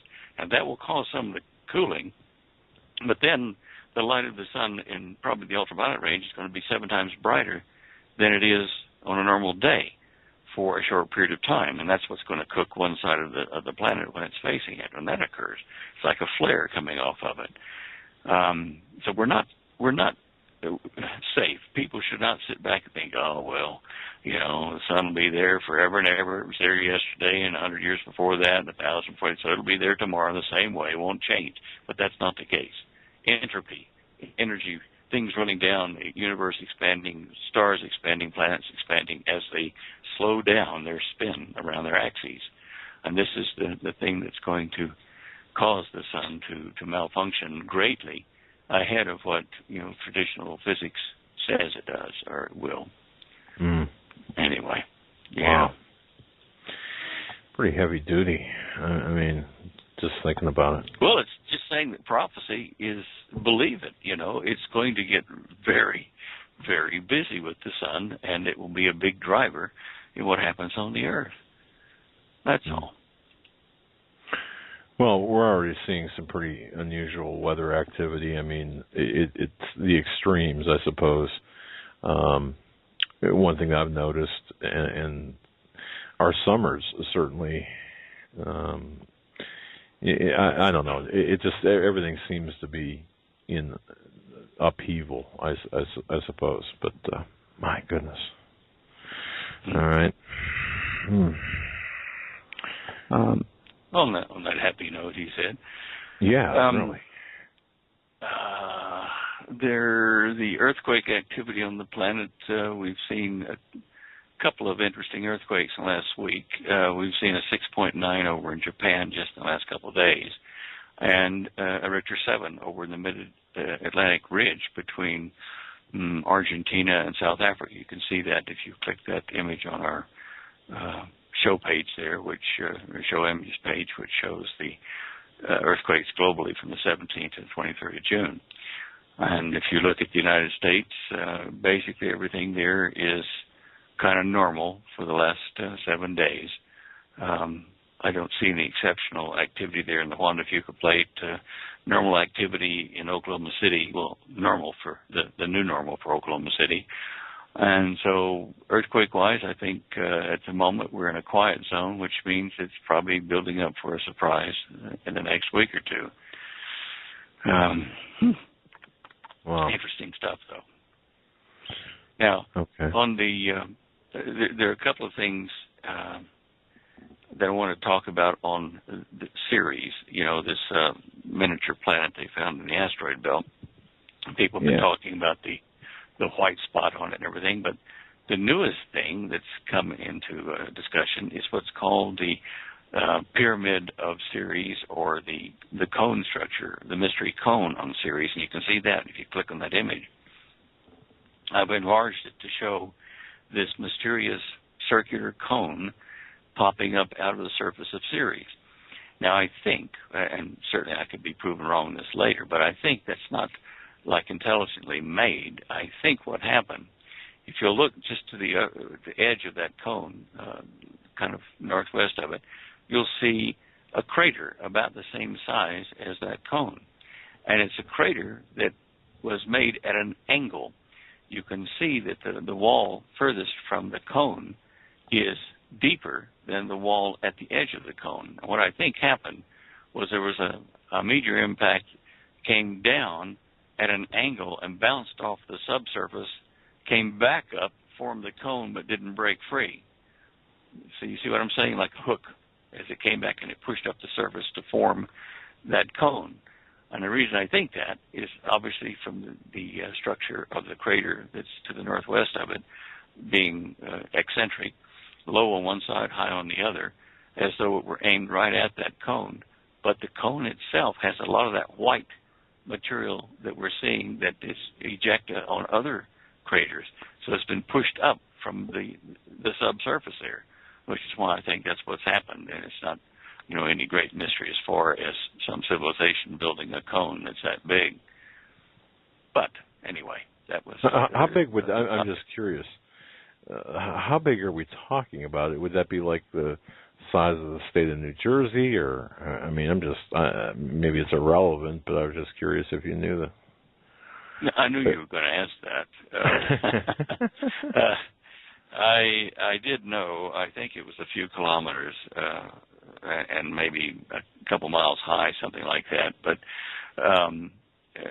I'll check on that and find it for you in a minute. Let me just see. It's significant. I mean, obviously significant. Wow. The pyramid-shaped mountain of Ceres is now in Wikipedia, and it is 3.1 miles high, or 16,000 feet, and it's approximately 48,000 feet across the base of it. And 48,000 feet, just use my handy Hewlett-Packard computer here, would be approximately 9 miles in diameter. So that's a reasonable size bump. Wow. Okay. Wow. Now, some interesting stuff. As you may remember, I've been working on a second paper on the nature of gravity, how it's the spin of the fluid of space that causes planets and stars and galaxies to form and to spin. And I'm seeing evidence of this in these latest pictures from Ceres and from Vesta that the Dawn spacecraft's been taking, and from some of the older pictures from Mars and from Saturn. You can see those images on the Show Images page on the top row, all of them, and on the second row on the right, the one of Ceres. And what you're to look for is this. The poles of these asteroids and these planets, the poles have spirals around their poles. In other words, they were formed, and there was a twist to the surface there, and in essence, it was where the gravitational field dived inside and formed other layers inside, or shells inside Ceres and Saturn and Mars and Vesta. If you look at those pictures of the poles, there can be no doubt in your mind that things, as they cool, develop spirals and holes or dents at their polar regions, whether it be a moon or whether it be a planet like Mars. You can see there the spirals that form there as part of the nature of gravity as the thing was cooling. Saturn is, of course, a gas giant and not solid yet. And what is happening there is the gas is dipping down toward the north pole of Saturn as it spins, again, causing a dip. And if you look at Earth, we are kind of slightly flattened at both poles, and the equator is bulging more than the poles of our planet.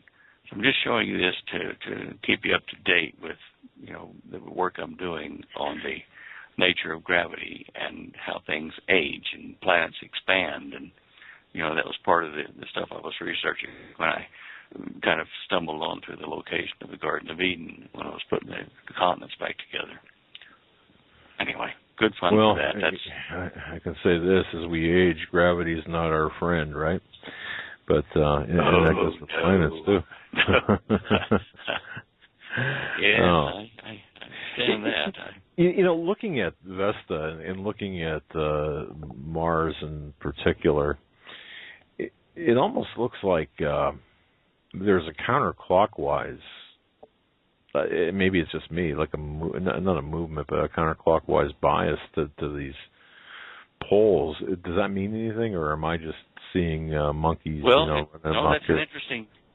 That's an interesting point. It depends, on where the object is orbiting, and usually they spin with their host planet or star, and those spirals are the same but opposite if you look at them through, invisibly, like looking through the planet or the moon from the top to the bottom. But they should be a counterclockwise spin and then you turn it over and it's still counterclockwise. But if you could see through the moon, or the asteroid, you would see as though they were in opposite directions. But anyway, that's just relative position of stuff. Okay. Yeah. Fair enough. Yeah. But don't you think it's interesting, all those things having, that spin and the dip at the poles? Yeah. Yeah. It is, and well, okay, and so this does reinforce. Just to be clear, you're working on a paper about gravity, so this does reinforce. These images reinforce what you're postulating about the push and pull of gravity. Is that right? Right. Gotcha. Okay. Yeah. I know that's a long way to say it, but that's it. Well, no, I mean, I think the attention to detail is fabulous here. Go ahead, Joe. Oh, sorry. Do you have a question, Joe? Go ahead, Stan. You can keep going. I'll ask when you're done. Let's see here. I've got some things that we can use a bit later, some lighter topics and more interesting and fun things. However, there is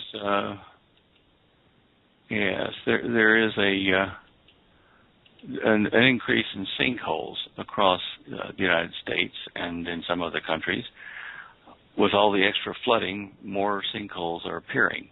Now, we've had flooding before, we've had sinkholes before, but we've not had as much flooding or as many sinkholes in modern history. I still think these things are forming because the ground is not compressed sideways as much as it used to be, because the Earth is beginning to expand and stretch the surface, at least of the continental borders and on the land masses that form our continents. So I expect we'll see more sinkholes in places. Certainly we're seeing them in Russia and China, and of course here. With this increased rain, I think people may experience quite a few of them over in the eastern states.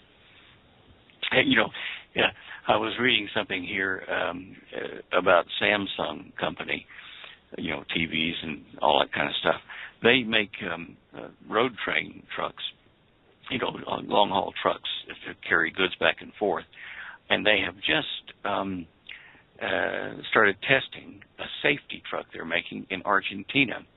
And you know how you drive up behind a truck and it's a big tall thing and long, and you're wondering, can I pass or not? Is there anything ahead of it that I'm going to run into? Well, they have put a big LCD TV screen across the back of their trucks so that the person driving behind it can look at the TV screen, and it's fed from a camera in front of the truck so you can see what's on the road ahead for, a long distance ahead of the truck, which is really quite a nifty idea safety-wise for, preventing accidents where people try to impatiently pass one of these big trucks. I think it's a really clever idea, using that to produce that. The Ford Motor Company is now starting to, Ford is going to catch up with some of these other higher priced, like BMW and stuff, cars. It's going to put cameras all over the cars, they'll probably print them with a 3D printer, they're saying, and they'll put these cameras on the cars so that you can look on your dash and see left, right, center, top, everything on your dash. And again, I think it's a great safety idea to be able to see what's around you in your environment. You do it yourself if you're walking in a crowd. You're looking around you to be sure you don't run into anybody and nobody runs into you and that kind of stuff. But anyway, I think those two inventions are really quite nifty. Yeah, I like the idea of obviously anyone who's ever been caught behind a truck. Yeah, it certainly is a great idea. And hey, the Madison Avenue approach too. You can always have the drivers perhaps take a DVD of your lecture series and put them in, so in case the guy behind doesn't want to pass, he can watch you in the lecture series. Why I know. Sure. Sound like a plan to me. Goodness gracious. Yeah, and you know what? Speaking, I got to tell you this, Stan. Speaking of cameras, and I know this is just funning around, but I just had to take our vehicle, my wife's vehicle, in. I'm not used to these new inventions, cameras and stuff. I mean, I'm an old guy apparently, because I left the tailgate on my wife's vehicle open, and when we were moving some things to the studio, and boy. It's not a cheap date when you rip off those those backup cameras and stuff. Oh man! You broke one of them. Oh yeah, did I ever? And the sickening sound of the crunching metal when you. Oh yeah, I left the tailgate open, and you see, I just never thought of it. I guess I don't know. I was careless, but it takes a while to get used to knowing or. I'm used to a no frills kind of vehicle, so I never looked at that little image where the camera is supposed to be, or where the camera shows up in the cab. I look at the mirrors, and I didn't see anything behind me. So anyway, so again, for anyone who's done that, not a cheap date. So anyway, Stan, have you got any updated information on Fukushima? Yeah, a lot of people asking about that. Yeah, listener questions. And I saw a few stories. I don't. Have you seen some yourself? Not this week. Let me look real quick into somebody just sent, archive. And I'm not sure if this has any bearing. Somebody just sent something about a fish kill here. Yeah, there's been some whale die-offs in California and in Japan. There have been. There was a report released not too long ago that talked about the rate of cesium-137 would be detrimental to the whole west coast of the United States. And I can't remember how far back over it. Let me just do a quick search for it. Okay. Well, let me back up. Let me back up pre-Fukushima first. I mean, the news is so crazy that Fukushima is becoming a secondary, it seems like it's not that important, but it really is very important. Well, hold that thought, because Terry H. and we kind of glazed over earthquakes here. Terry H. Writes, "I'm RBC, right brain cooker, when I'm in shed." Oh, okay. All right. Please ask Stan about the earthquakes in Alabama. We just had our 15th quake since November. All have been small. 3 and under. Just wondered if you had any comment. Now I know we kind of just glossed over the earthquake, saying, normal activity." The 15th quake since November in Alabama. Comments on that before we get into Fukushima? Well, let me just pull that page up for earthquakes. I'll go to the live feed and look at the United States for, say, like the last 30 days with significant quakes, and let's just see what that gives us here. Okay. We don't even show the quakes in Alabama in the last 30 days. Okay, what's the cutoff? I'm just looking here. Is it like 3 and under don't show up, or No, you can do your own cutoff. 2.5 and under. Okay, 2.5. All right. Yeah, but I mean the quick the quick look at USGS, they cut it off at 2.5. Anything below that they don't show. All right, Stan, I found the Fukushima article. I'll drop it in the Skype. It's like we've got ADD here. Conversation box, and the headline is West Coast of North America to be slammed by 2016 with 80% as much as Fukushima radiation as Japan. What? And that made its way around. Who did that article? This was from Zero Hedge, but this was on Reuters. It was on AP. It was everywhere. Wow. And by what date? They say West Coast of North America will they be doing that? To be slammed by 2016 with 80%. Let's see. Well, by next year, it's indicating so. They say that Professor That's Japan. like time to leave. Yeah. In April, that west coast of North America will be hit with around 800 tiberiquels of cesium-137 by 2016. So by April in 2016. Are they saying that's coming by air or by water or what? UPS. Sorry. Let's see. I'm looking at it too here. I don't see any type of. They said there could be pockets or streams of highly contaminated radiation. Also, the water, 15 out of 15 bluefin tuna tested positive for water or for radiation in the water. There's not a lot of new facts in here. Yeah. It backs it up with old facts, but I'll find that article, and even if I send it to you later. That's a whole lot of radiation on the West Coast. Yeah, it was a big headline. I remember. Yeah. But with the drought there, the water aquifers, I don't think they'll be damaged by the radiation. Of course, with the shortage of water, we will have reduced crops of some of the major crops that come out of the San Joaquin Valley, which might shield the rest of the country and other places in the world that normally eat those vegetables and fruits. But the people that live there, I mean, there's going to be rainfall, there's going to be fish caught on the shore, or offshore a little bit and brought in to consume. And if that report's correct, yeah, well, I keep coming back to the fact that Fukushima certainly is a lesson, but we have 100 and some odd reactors here in this country, and an earthquake in the right place at the right time will give us one or more Fukushimas on the United States soil.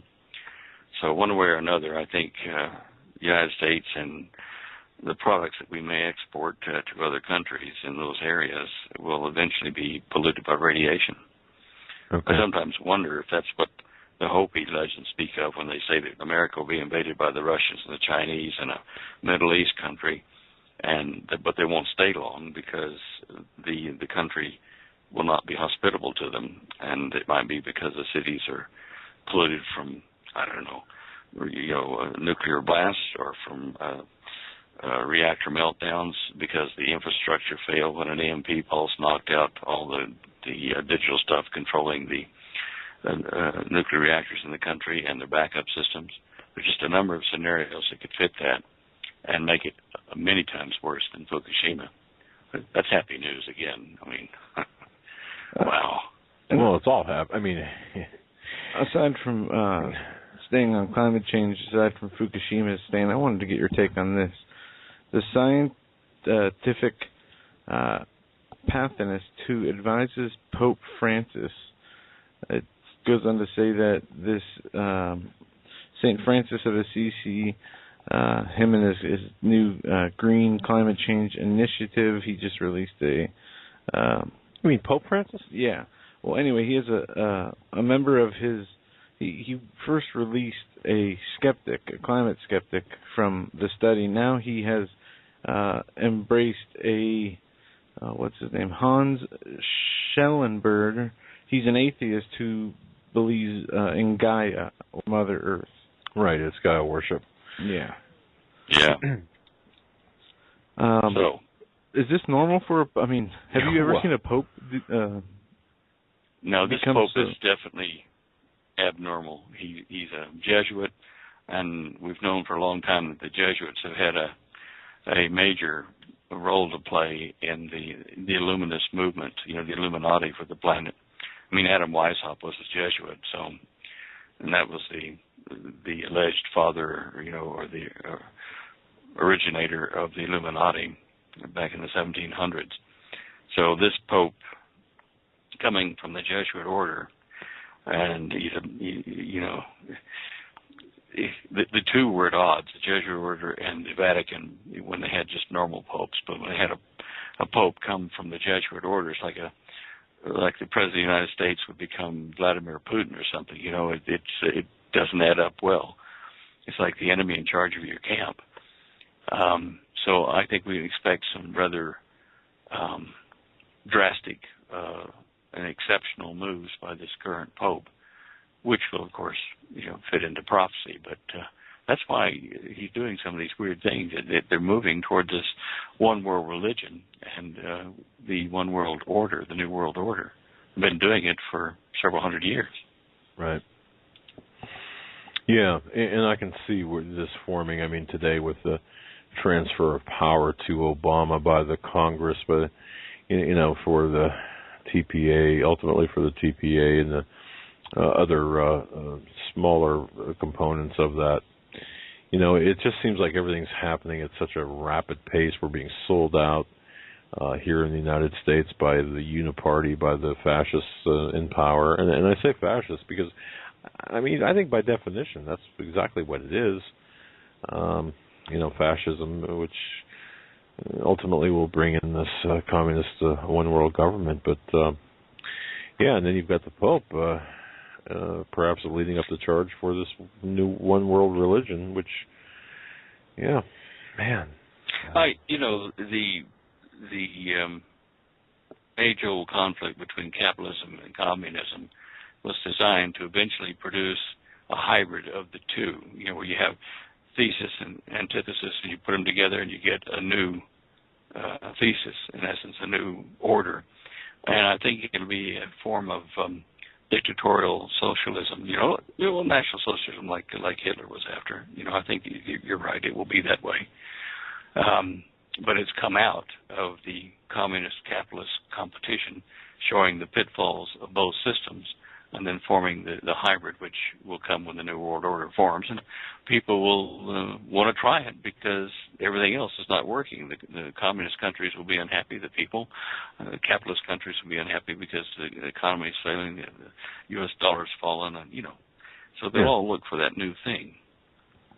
All right, what other questions have you got? All right, West Coast. Okay, wait a minute. Pole shift questions. Pole shifts. I can talk. This from Christine. Let me just see if I can. Here we go. Could you ask Stan about sudden pole shifts, and if he thinks they're possible? Of course, we spoke about that in previous programs. What would cause them and the impact they would have on planet Earth? And this is from Christine. And I know we've talked about this before. If you want to just give a Cliff Notes version or however you want to do that, handle that Sure. question. Well, seeing as how we've not had data that's accurate enough, detailed enough to tell us from the last polar reversal what happened to the life forms on the planet, one of the things that we can kind of estimate will happen is this. The poles shift will weaken our magnetic field around the entire Earth, because during a pole shift, the north and south poles break into 2 or 3 pairs of north-south poles that spin around in turbulent motion inside the core of the planet. Now, this is according to NASA. They even have animations to show you how that happens. And we are seeing signs to that now, with the North Pole splitting apart into 2 poles at least twice the speed of the split at the South Pole. The field is not only splitting, but it's weakening, and the magnetic field generates or is a major factor in maintaining the ionosphere, which shields us from a lot of deep space radiation that's harmful, and from the sun itself. So that's one thing that a pole reversal in the shorter period of time, over months or days, however long it takes. I think it'll be like days and months. But this reversal will leave us unshielded, and it'll be dangerous to be out in the sun at that time for plant life and for animal life. It'll be damaged by the rays of the sun and the cosmic radiation that comes in all the time. You'll get through those shields, and we will be suffering the consequences out in the sunlight. So we'll be shielded at that time, which is one of the reasons I think the Bible says that during that time when the sun gets bright, hot, that men will shield themselves in caves and put rocks over the top of them to shield them from what's coming from the sun. Needless to say, this pole shift is occurring when we have a civilization of life on the planet, humans, that have developed high technological processes that depend on the Earth's north-south magnetic field being stable and stationary.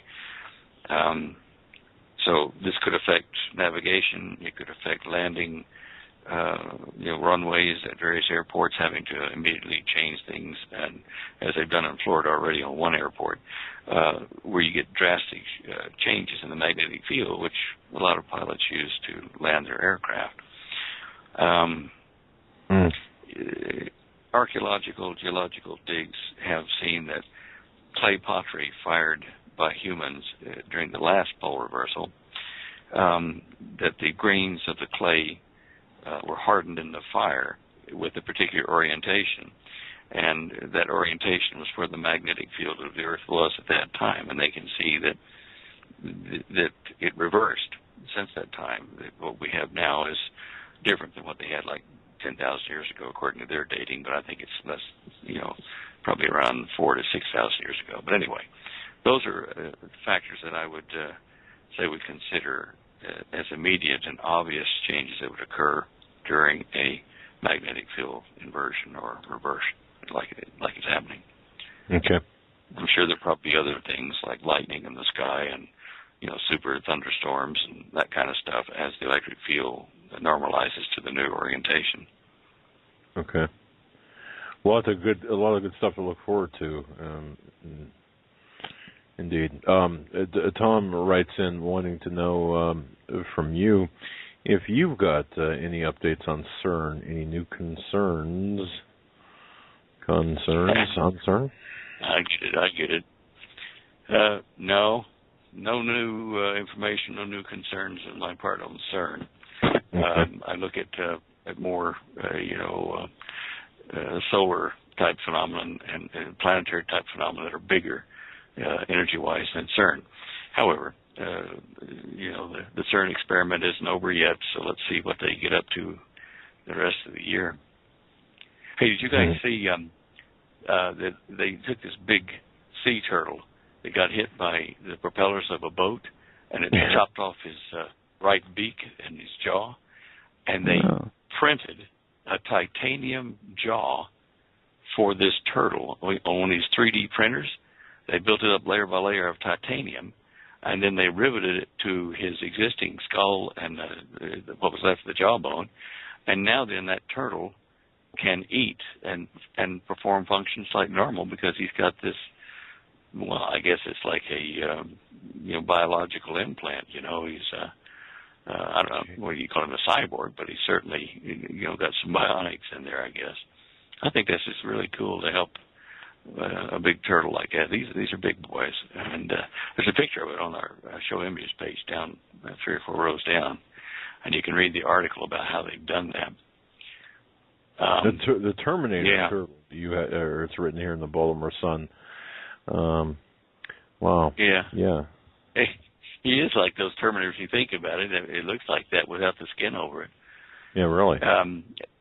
Look, I'll tell you what, 3D printing is, boy, it's a misnomer. I think they ought to call it something like Star Trek replicators now then, because they're just doing so many things with 3D printing, layer by layer. They're building up, well, like, one guy in Argentina had a skull fracture. Like when I say fracture, a big hunk of his skull was gone.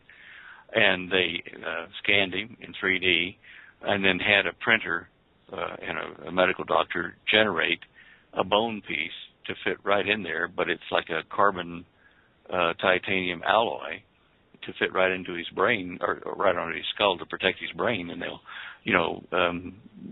staple it in or whatever they do, but they'd be able to have a solid skull. Again, I guess looking a bit like a Terminator before you put the skin flap over it, but it's wonderful to be able to rebuild tissue like that. And the other thing is, too, I've been reading about these things. They're experimenting with creating organs and tissue, living tissue, by building it up in layers on substrates of various things so that they can regrow your organs. And they can print things now then so small that they can make objects, whether they're conductive or whether little motors or what, that are smaller than a red blood cell. I mean, that's tiny. Wow. And they can put those, like nanites, into your body, to do functions to help you. I'm just blown away by all the articles. I mean, if you go on to Google News and just look up, like, 3D printing and see in the last, say, week how many articles are being released on all kinds of stuff being done with, 3D printers. There was one article I read this week about, I think it might be a Chinese company, I'm not sure. I think it is, where they're going to investigate printing substitute rhinoceros horns, because the Chinese medicine stuff uses the rhinoceros horn, but they're going to actually make an artificial rhinoceros horn that's just like the real one, but probably better, I guess. And in China and Vietnam, they'll be using this artificial rhino horn for medicine that will protect the real rhino from poachers and stuff that just kill them for their horns now. They're almost extincting them just for the horns. So this will save, a lot of the poaching on those animals as well. I suppose it might, to some degree, affect, poaching elephant tusks, killing elephants for that. And there was another article, and those I looked at this week, where some student has designed a printed object. They built it up layer by layer. That's really a camera, like a digital camera, like you cock it and everything. All the pieces and stuff, except for the lens, are made in a 3D printer, the shutter and all that kind of stuff. I think he even did the little reflex mirror at the back, But anyway, look it up. It's an interesting subject. They've got ways to convert your old film camera to a digital camera using 3D printed parts to convert your analog camera to digital. I marvel at this. I'm not even sure. I know. I mean, you hear the 3D printer, and I automatically think of our desktop printer using paper. I'm trying to. I really haven't looked into it, but I guess I'm trying to, in my mind, understand how a 3D printer works. Well, I've looked into it. I can use it in my prototyping of some of my research devices. It's quicker than me building it out of foam on the lathe, but that's why I looked into it so much. But you'll see there are several types of 3D, what should we call it, sculpting or 3D creation of things with these devices. And the reason they call them printers is because the early stages of it, what happens is there's a resin that's, a very thin layer of resin, and the head of the thing that's going to make a 3D object moves over this resin and solidifies one little micron thick layer of it in a pattern that you put in. Say you take a coffee cup and you slice it into 1,000 layers, and the first layer is the bottom of the cup, and that layer is hardened in the resin by the ultraviolet head on the, like the printer that scans back and forth, and it hardens it, that little ring that's the bottom of your coffee cup. Then it comes back and they flood a little bit more resin in, and they come over and they put the next layer, which might be a little fatter layer because the ring at the bottom of the cup kind of gets a little bit larger as it goes up. And they do that layer by layer, and after 1,000 layers, they've got a cup. All and right. They've now developed ways to do it with metal, so you can have titanium or gold or various other types of metal objects that are built up, kind of like little groups of atoms at a time, and bonded together to make a solid metal object, which, you can make spare gear parts, you can make all kinds of spares, and all you got to do is have one of those printers in your country or your state, and someone can send it over to that one from another country even, and you can print out, replicate a real part that way. organs, human organs, that's really an interesting thing. But all they do is they scan an object, whether it be living or whether it be solid, just inanimate. They scan it and they slice it, like horizontal like a tabletop slice, and they slice it into very fine layers, and they build it up like a CAT scan, or would do, because if you look at your CAT scans, it's layers, slices of images taken through your body, and if you were to take a CAT scan and make very fine, like a tenth of a millimeter slices through a person's body, which they've done, then you can get an image of the bone structure, and you can tell the 3D printer, okay, print out this guy's insides, his skeletal structure, his organs, and everything else. And they'll have a model of your internal organs and your bones that they can actually reach into after it's solidified and pull out things and say, okay, here's how big the heart is, and it's next to this aorta, or here's a bullet wound, and here's where the actual bullet is. And they can feel it, see it, and they know when they go in with their laparoscopes, or whether they go in with open surgery, right where to go, what angle, what tools they need to get in and solve the issue. So I just think that this process is really just marvelous. It is the beginning of the Star Trek replicator. You can order your Earl Grey tea in a cup hot with no milk and sugar, and sit there and watch it build up layer by layer. I mean, that's what we're headed for. How do you clear jams? Holly says she wants one that'll clean toilets and windows, but don't we all? Yeah, I know. But God bless her. It's really there are good things happening. It's not all bad news, but sadly we probably won't get to enjoy a lot of this stuff because of the political and situations around the planet. Yeah, I mean, whatever is made for good is used for bad. I mean, it's human, or it's the nature of humanity, I suppose. But man, yeah, wow, yeah, a lot of interesting stuff. Well, just to keep you on your toes there. Yeah, I'm really impressed with the cameras on cars, and they're going to be able to, Ford's going to be able to use 3D printing to make those cheap cameras to put on their vehicles.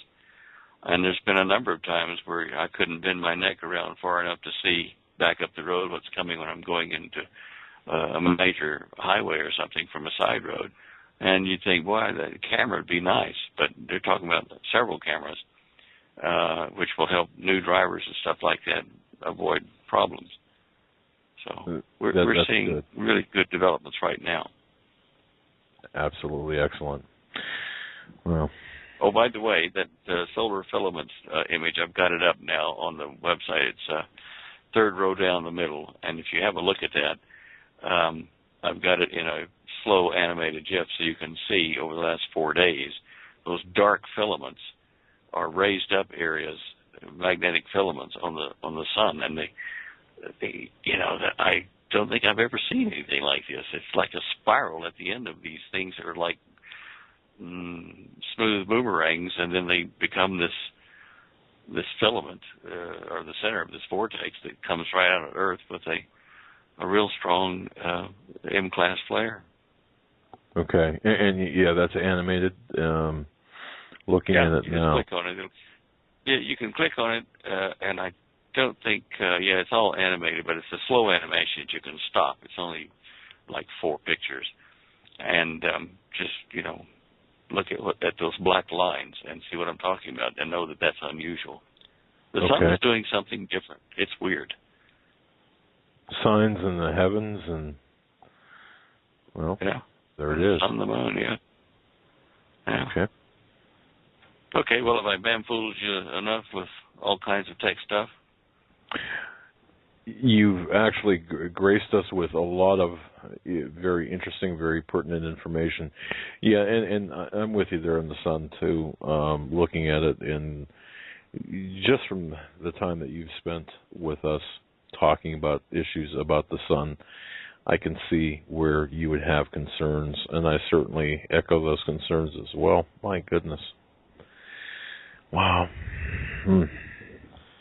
We appreciate your time, Stan, and all the work you put in and Holly puts in, and we thank you for being around and showing up every week. Well, thank you guys for doing what you do every day of the week, and for the people that write those questions in that I can't answer sometimes. You can only be spread just so thin over so many topics. So I do apologize that I couldn't answer all the questions this week. But well, hey, no problem. And folks, Dare to Prepare. That's the go-to reference for your physical preparations, preps of all types. Holly Deyo and Cosmic Conspiracy. Yep, fantastic. Stan's book, excellent insight on the Bible and prophecy and where we're at, what's going to happen. 2 must-have books in your bookshelf. And, of course, your you can get them on Amazon. Yeah. You can get them on Amazon as well, and the lecture series on Eden is there. And, there's growing interest in that location of Eden thing over there. I hope that these guys get it all together and organize the film crew and stuff so that we can go over there and film in the Garden of Eden. The government over there is finally getting interested, which I guess I was impatient to get people jumping up and down and hollering hoorah last year in July when I discovered it, or June. But now then I'm seeing signs of people saying that what I've been telling them is correct, and it does prove that it's the Garden of Eden. And because of, who was it? Holly, who was it, the minister we were listening to the other day about the how long Adam and Eve stayed in the garden and had children there before they went out of the garden? Do you remember that guy? Was it no, anyway. There's a different way to interpret or to look at the details in the book of Genesis that this particular minister did. And I was amazed. I was quite impressed with the way he put facts together from the Bible. He'd read Scripture and show that apparently Adam and Eve may have stayed in the garden, while they had a couple of kids, and then moved out after that. Perry Stone, that's it. He's got a lecture on that, so if you can find that on his website, it'd be good. And if that's the case, it means we should be able to do core samples, hopefully, in a couple of areas we thought about there that are unique in the crater, and find evidence of habitation, in the old garden before they left. I don't know. But anyway, it's developing. Well, we'll definitely keep us posted in terms of any new developments on that, and because our listeners are really interested in that. My goodness. All right, brother. Well, thank you. What a great what a great time. And we've been negotiating, or not negotiating, but communicating with a young Christian fellow over there in Arusha, which is just outside the Ngoro crater. And he and his brother will take people on tours through the Ngoro and through the Serengeti. I will be putting up a link to his website here in the near future. It's called El Yon, from the Hebrew El and Yon, for one of the names of God. And that's the name of his tour. And so I've been talking to people in New York that have gone down there, and he and his brother apparently treat them very nicely. And 23rd, 2015, we're going to be taking your phone calls this hour and hitting a little bit of news. Before we take your phone calls, I just want to say this: the Obama trade deal that is destined to pass. It's a Trojan horse, ladies and gentlemen. It's disguised as free trade.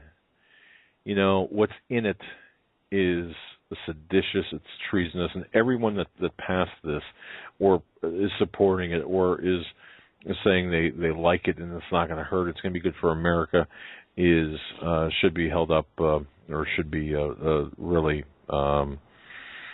tried for treason, because gone will be our national sovereignty. Did you see that they're even trying to push new bills to fill in the gaps of jobs that will be lost over the trade? Oh, it's ridiculous. Yes, look, Obama has been working on this TPP agreement for the last 5 years, all under the cover of darkness. And Bush has been working on it since 2006 and beyond. Yes, absolutely.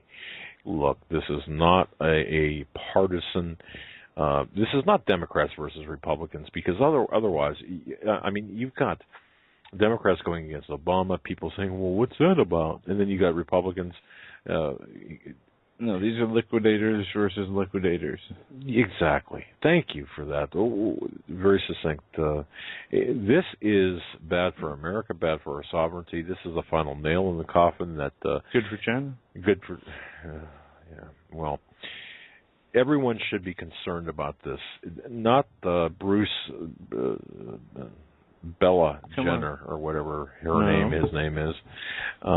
This is one of the issues that will be lay the groundwork and is laying the groundwork for not only the destruction of our republic, but for the creation of a single global governance.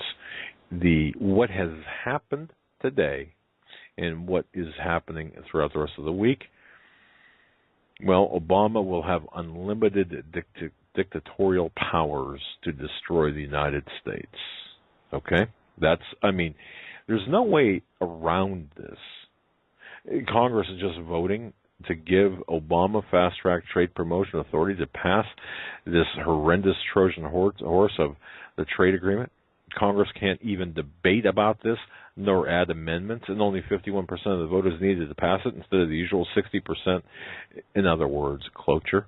Okay, that's what it's known as. They said that they took power away from him to give balance. It's all an illusion. It's all an illusion. You see, by fast-tracking the Trans-Pacific Partnership, that includes language making it a living agreement, is dangerous. It's not only dangerous, it's downright destructive, obviously. It will lead to a permanent ceding of the Senate's authority to ratify treaties. Now, that's all right. And don't even start in terms of, there's this backhanded plan for the 2016 elections. The push to this fast track, it's not about free trade. It's all about consolidation of power. It's about whether it's about Congress giving up their authority, their power. And who in their right mind, having that power, having the authority, having three distinctly different branches of government, what's behind this? Well, I think if you look closely and peel the layers back, you'll find that there is blackmail. I think you'll find that there is guns to the heads of these, anyone who would dare speak against it. You saw Boehner bully Chavez to knock out Madison on one of the, or was it Madison?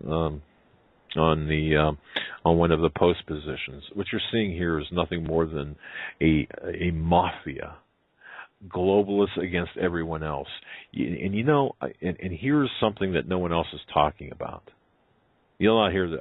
I have not heard any alternative media talk about this. I think if you pull the layers back on this, you're going to find Heinz Kissinger. That's right. Heinz Alfred Kissinger. I really do. Go back to Who's Heinz? Henry. I was say, Heinz. He was born. he was born Heinz Kissinger. And if you go back in time, you will see that Kissinger was behind the opening of China. You'll see, in fact, a great book to get if you're, and you can download this online.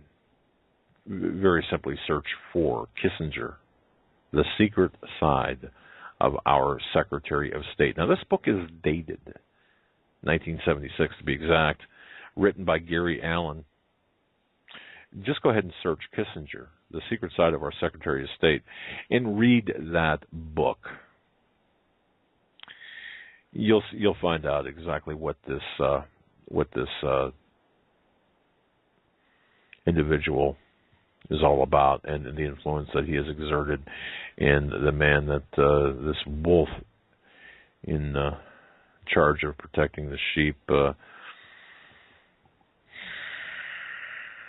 And you know, right at the same time, we also have we're awaiting the decision by the Supreme Court on homosexual marriage. And I want to make an announcement. I have gotten many alternative names for that, as I requested last time we spoke about this, and I've been going through each and every one of them. I've printed numerous ones out. We're still looking at the emails. Thank you for those emails. In other words, requesting some sort of, as we call Obama, Barry Soetoro, his real name, Barry Soetoro, renegade in chief, because of renegade being his Secret Service name. Kind of a quirky phrase, not president, not putative president, but renegade in chief. So too are we looking for a kind of a pithy descriptive phrase for homosexual marriage, which is an oxymoron by itself. But here we have the sovereignty of the United States getting just blown out of the water by the sellouts, and don't even think that you're protected, Republicans, Democrats. And I laugh at 2016. We're going to get them in 2016. How'd that work out for you in the last 2, 3, 4, 20 elections? Huh? How'd that work out for us? Real fine, right? It didn't. It would. I mean, it didn't, but it wouldn't have mattered. It wouldn't have. Well, it doesn't matter, because there are two parties, us and them. And you see them, the 535 dweebs, plus the 9 robed renegade judges, and the occupants of the Oval Office, which they're going to have to take a fire hose to the White House and the Capitol. Really, they're going to have to take a fire hose in order to. It's going to take weeks to fumigate the Capitol and the White House. It really, and the Supreme Court. It's going to take. It's going to take longer than we've got.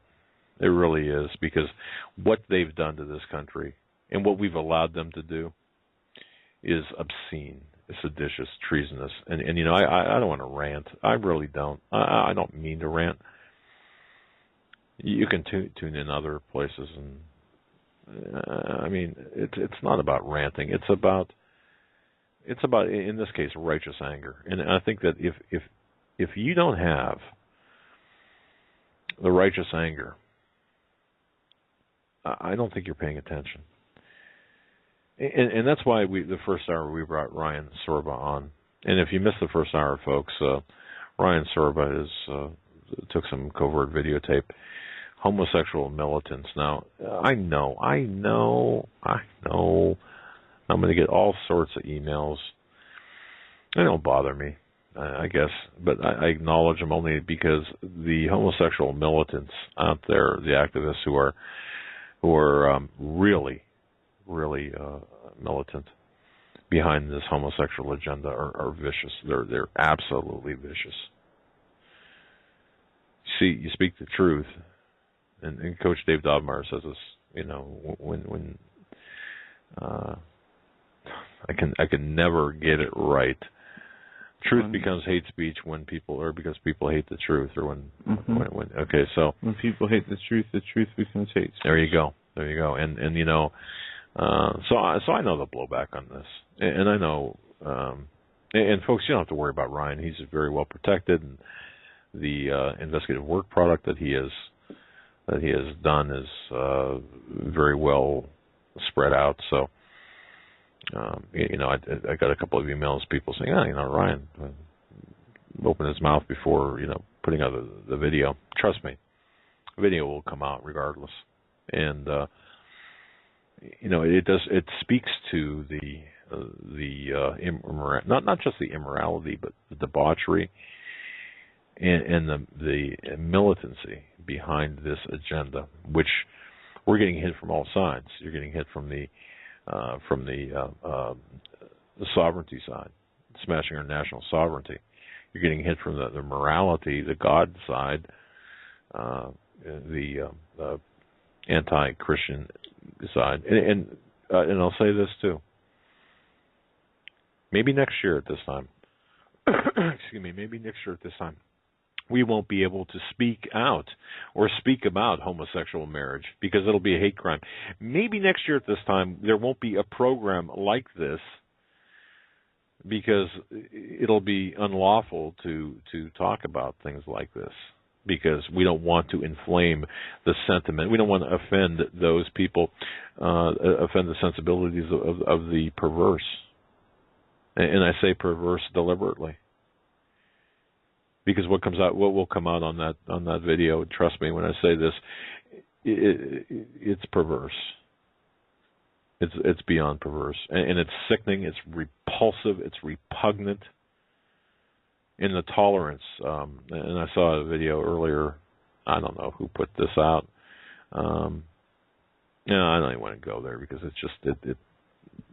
But look, we're in a position right now where the very salvation or the very future of our country is at stake. And I'm not so sure. I'm not so sure if we're going to make it as a country. I'm not so sure if we're going to make it to the next election. I'm not. And somebody had sent me an email saying that I sounded sad about not being able to leave the country. I'm not sad at all. I'm sad about the state of our country. God hasn't given me the urge to flee, leave, do something from somewhere else. I've got no desire to go anywhere. And you know what? I'll bet you 95%, 98% of our listeners out there, you people listening to this, would it be practical for you to leave the country? Probably not. You got family, you got to take care of. You've got bills to pay. You can't. It's just not practical. And those people who do flee, leave, run, whatever, think they're running away. They're going to run from this? Yeah, you're not going to run from this. You're not going to run from what's coming. So that's why, in being behind enemy lines, if that's where God puts us, then we fight together, don't we? We're all in this together. You're not alone. I don't care if you live alone. I don't care if you live with 50 people and you feel alone. You're not alone. The other thing I want to mention, too, all of this news can get really pretty hot and heavy and weigh you down. And, perspective. Perspective is important. And sometimes when things get too overwhelming or seems like too overwhelming, you've got to know where to turn, and of course, Christians know where to turn. A good book, folks, Prepare for Persecution. I was talking to Greg Jackson today, and Greg Jackson said, if the Supreme Court rules in favor of homosexual unions, it's our duty as Christians to push on our governors and magistrates and the officials not to ignore, it's a law against God is no law at all. It's not a legitimate law. Let me just grab his book here, page 65, I think, 40 things to teach your children before you die. Real quick here. Okay, here it is. St. Thomas Aquinas, any law contrary to God's law is no law at all. St. Peter, we must obey God rather than man. Sir William Blackstone, no enactment of man can be considered law unless it conforms to the law of God. Page 65, chapter 31. God has defined right and wrong. That from 40 things to teach your children before you die. I was talking to Greg earlier today about what you do. Okay, so what happens to Christians who are subjugated by some Supreme Court decision, and it's not law. It's not law. No, Greg says no. It's Doug. Smack. In fact, I think if he was here, he would smack me upside the head with his book. It's not law at all. Because anything law contrary to God's law is not a law. There's no law at all. So we press on the governors. But what do you? And I said, but what do you do? What do we do as people? What do we do? Like, just the average guy, the average woman, the average person out there. What do we do? You know what he said? He says, well, I think you know the answer to that. Maria Canise wrote a book, Prepare for Persecution. Yeah, prepare for persecution. That's what you do. This isn't a sales pitch for Prepare for Persecution, but I'll tell you what, maybe it should be. Because the first part of that book tells you the problem, and the second part of that book tells you the answer. Along with Greg Jackson's book, 40 Things to Teach Your Children Before You Die. We're going to dig in, folks. We're in this together. This is a fight, I'm not going to sugarcoat it, but I'm not going to yell and scream and rant and rave and say, hey, it's over. Because it's not over yet. I mean, Coach Dave Dobmeyer, America's coach.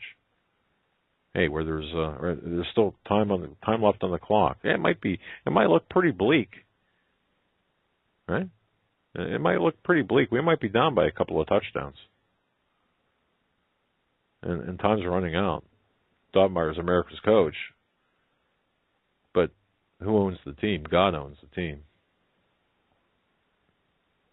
It makes a big difference. Let's go to the phones. Let's hear what our listeners have to say tonight. We're going to go to area code 786. 786, we're going to start with you. You're live on the Hagmann Hagmann Report. Good evening, Doug and Joe. Hey. Good to talk to you guys again. Hey, I hope you guys are doing well tonight. Then I kind of got in late on halfway through Stan, so I didn't get to hear the first hour, so I'm not sure what y'all were talking about, but I've been listening to what you just said, and Lord really moved me to give another call. I know I call somewhat regularly. I hope you guys don't get tired of me. You're banned. Praise God again for you guys. And thank you. Just taking what you just said. That's soup for you. I'm sorry. I'm sorry. I'm sorry. What y'all were just saying, and I know that God's going to talk to each one of us and put us where He wants us to be. That's always the case because God's sovereign over us, and He's going to definitely have us where we need to be when we need to be there, and for whoever people we're supposed to be there with. I do try to reconcile knowing that God's going to move people at different times, because we talked about this last week or the last time I called, that it does, like I brought up the last time, it does say in Revelations about Mystery Babylon to come out of her. And so that's kind of a direct instruction to come out of her. And what God pressed on my mind is, we talked about if, we're all the Christians, if God's going to get us all together at some point in time, and you guys told me that, probably it's going to kind of naturally, God's going to move everybody into areas together so that we can support each other and help each other out during the coming persecution. So what I was wanting to know is, God pressed this on my mind, and this is not to put anybody on the spot that may be listening, but God's pressed it on my heart that it's time that maybe everybody can get together. You can have a guest on to talk about it, and it's not that those who've been blessed with more money than others are necessarily responsible for the other people. We are our brother's keeper, but should we start looking into pulling money together to bring people who can't, Christian brothers and sisters who can't afford it, who are for one reason or another disability, or everybody's been, a lot of people have lost their jobs because of our government, and pulling money and not just burden a few people that may be millionaires that are Christians, but pulling the money together, starting up some sort of fund to help people, help Christians get together if there's a place to go. I think that we can come out of the Babylon system. I think it's multiple levels. When Jesus tells John, that come out for my people, I think that, America is a physical manifestation of the last Babylonian Empire. There's also and then there's too. a spiritual. Go ahead. I'm sorry. Go ahead. No. I see where you're going with this. With respect to the first part of what you said, I really think that a prayer is the answer. Look, I don't think that necessarily. I don't think. To answer the first part of this, or address the first part of what you said, I don't think that is going to be necessary, because I do believe it'll be a clear cut for Christians who are paying attention, who are in prayer, who are prayer fasting, understand, plugged in, whether they're debilitated or impaired or otherwise, unable to do whatever they need to do. I think there will be help available by other Christians, like-minded Christians, number one. Number two, I think that Mystery Babylon could not only just be a physical location, but a system. And, right. When I say that, you've got to get yourself out of the system, and that's easier said than done. It's going to place a lot of hardship. But I think that system is going to be global. And what do? You're going to eat crickets and, twigs in Central America? Is that what we're going to do? Nothing against people who live in Central America, but I think we have to look at I think this is bigger than people are really comprehending. This is not geographically specific just to America. This is worldwide, and you might buy some more time by a different geographical location, but you're still going to be in that system, in the globalist system, ultimately. So anyway, that's my feeling. Mystery Babylon system, as well as perhaps as well as a location. Well, definitely, Doug. I mean, I agree with you 100%. It is the Babylonian system, from my studies and what God has shown me in His Word, is basically three parts. It's an economic system, maybe even four parts. It's economic, it's a social system, it's a governmental system, and then it's a false religion system, which encompasses, unfortunately, some of the organizations that label themselves Christian, and then, of course, the Eastern mysticism and all of the other fake religions out there, Islam and all that. So that is the Babylonian system. We might as well call it the Babylonian matrix. It is. All of that has been set up by Satan, the fallen ones at the beginning, Tower of Babel, and the ones that came down and corrupted mankind and the earth, and showed mankind all of these different things, like making weapons of war, what the Book of Enoch says. And they created a system, handed off the power to an elite few back then, that were called priests or whatever, and they got to keep the hidden knowledge. So you're absolutely right as far as you can't come out. You got to come out for completely, and I've said before, there's going to come a time where, I've said for a while that I'm kind of tired of feeding the beast, and when I say that, I'm talking about taxes, stop feeding the beast and pull the money out to bleed it, and get it out, pull our support out of it. But, there is going to come a time where you can't, as a Christian, you can't take the mark, so you won't be able to pay taxes, you won't be able to interact in this system, and that'll be part of the coming out. So I agree with you there. I just didn't know if maybe, we got to watch out for the ones that are less, our Christian brothers and sisters that are less fortunate than us, and maybe figure out some sort of way of helping. I would hate to find out that, you got Christians, brothers and sisters who are handicapped, handicapped veterans and or mentally handicapped, and they're just out there hanging by themselves. When maybe we could come to their aid. God could use us to come to their aid. So it's something to throw out there for everybody. I believe God will do that, and I don't believe it's going to be. I don't believe it needs to be organized. And as Coach Dave Dobmeyer says, it's not an organization; it's an organism. When he refers to the Salt and Light Brigade, and I think that's kind of the way it's going to turn out. It's going to be more of an organic movement that people will be helping their brothers in Christ and sisters in Christ. I do believe that, and I don't think it's going to be organized. But God bless you, man. Thank you. Yeah, a lot of good points.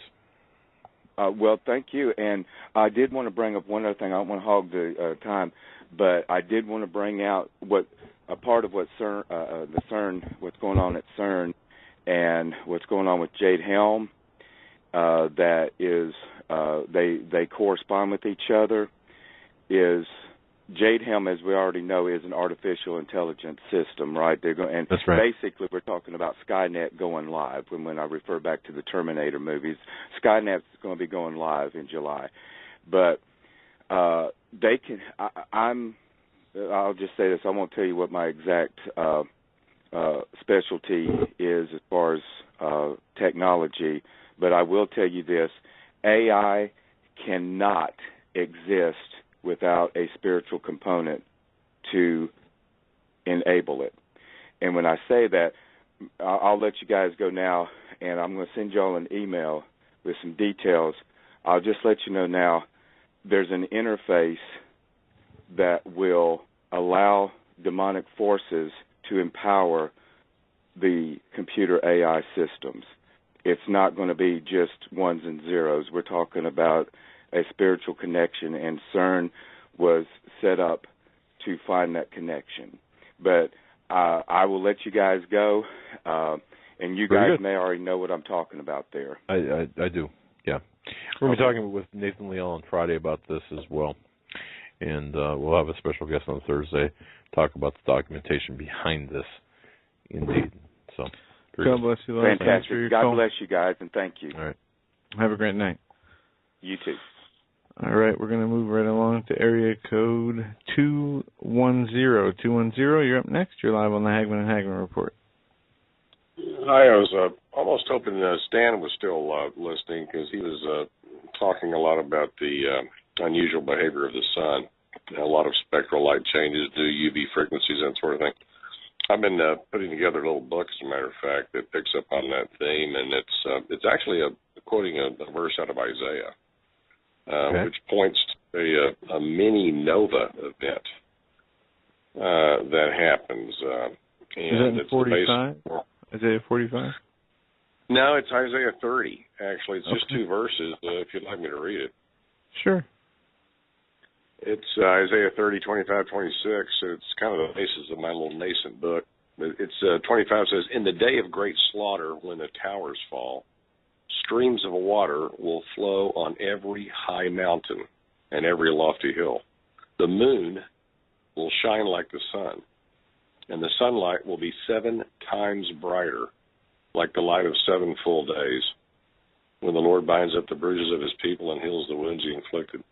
So it seems to speak of this a small, blow-off of a, upper layer of the atmosphere on the sun that causes a, high reflectivity on the surface of the moon, where it actually looks like the sun, and it's 7 times brighter than it normally is. So, I've got about 15,000 words written. I think a book needs to be about 75,000 words, maybe.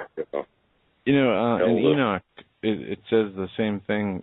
People will take it or leave it, but the book of Enoch describes the sun being 7 times brighter and the moon being 7 times brighter in the last days. There you go. Well, there's some corroboration.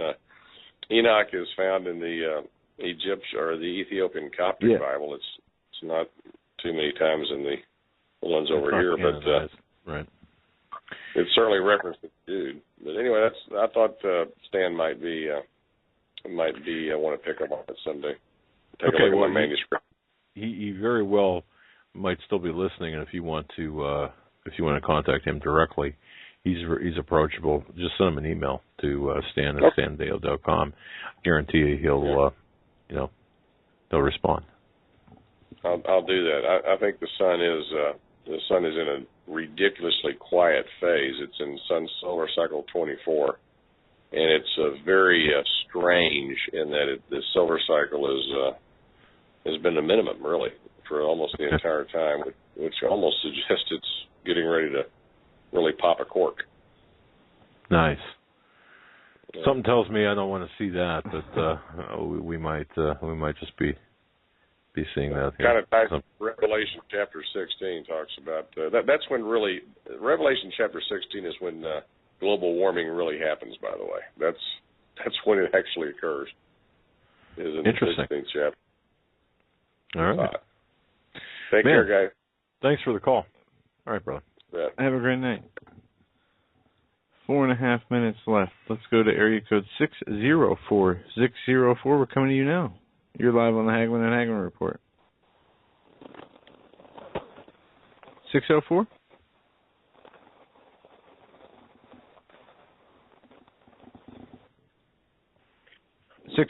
There we go.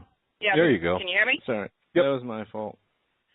Yeah, sorry. My name is Debbie. I talked with you a couple months ago. I just was commenting on the caller before last. I'm just calling in to he was mentioning something about people are being called to gather.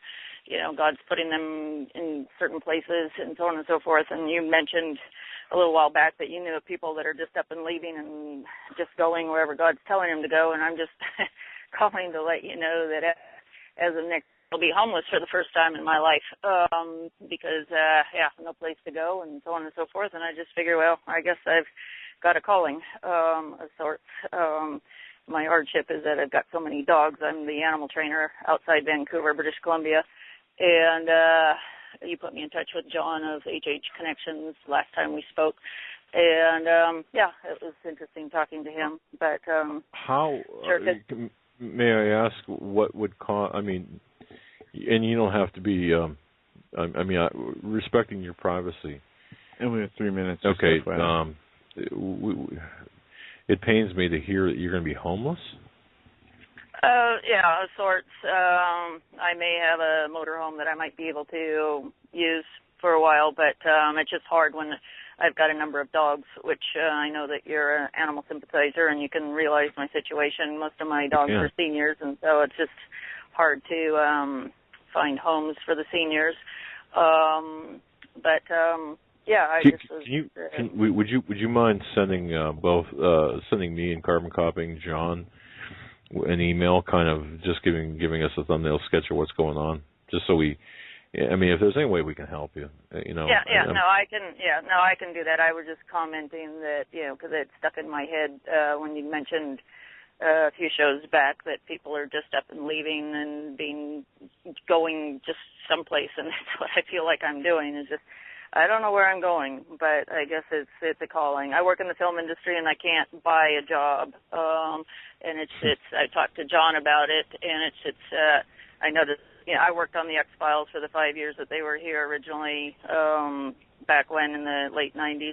And I noticed that they're starting up again, and I put a call in to Chris Carter. I know Chris Carter, the creative and executive producer, director, writer of X-Files, and anyway, I just thought it would be nice to get back on the show, but it would also be nice to be a part of the conception team, because I'm sure you may have remembered the X-Files. It was rather a dark show, but it would be nice to put some storylines in there pertaining to the end times, to a lot of the stuff that Russ Dizdar talks about, and Marzulli and the whole group, because it fits right in with their. You have an interesting background. I got to say that having talked with you before, I understand where you're coming from. Very interesting, and I do hope that even though the Hollywood movie industry, whether it's in Hollywood or Vancouver, it's very dark. And however, you could be a ray of sunshine, ray of hope in that. Please send the email. We're at the close of the show. I hate to cut you off like this, but we got to do that. That's fine. That's fine. God bless you. Yeah, no, thank you for picking up, and I just wanted to just make that little footnote and love your show, and God bless you, and all right, and Joe for your work, and listen to your show every day. So all right, anyway, thank you. We'll be looking for the email. We'll correspond more. All right, folks. Yeah, I don't have internet here, so I'll post it tomorrow. Okay. Okay, folks, thank you. That'll do it for tonight. Tomorrow night, John Robertson, Hollywood Insider, Hollywood and the Occult. Thursday, DJ from, she's a computer programmer. And Friday, we will have Nathan Liao on. Until tomorrow, stay safe, God bless, and have a great night. Good night.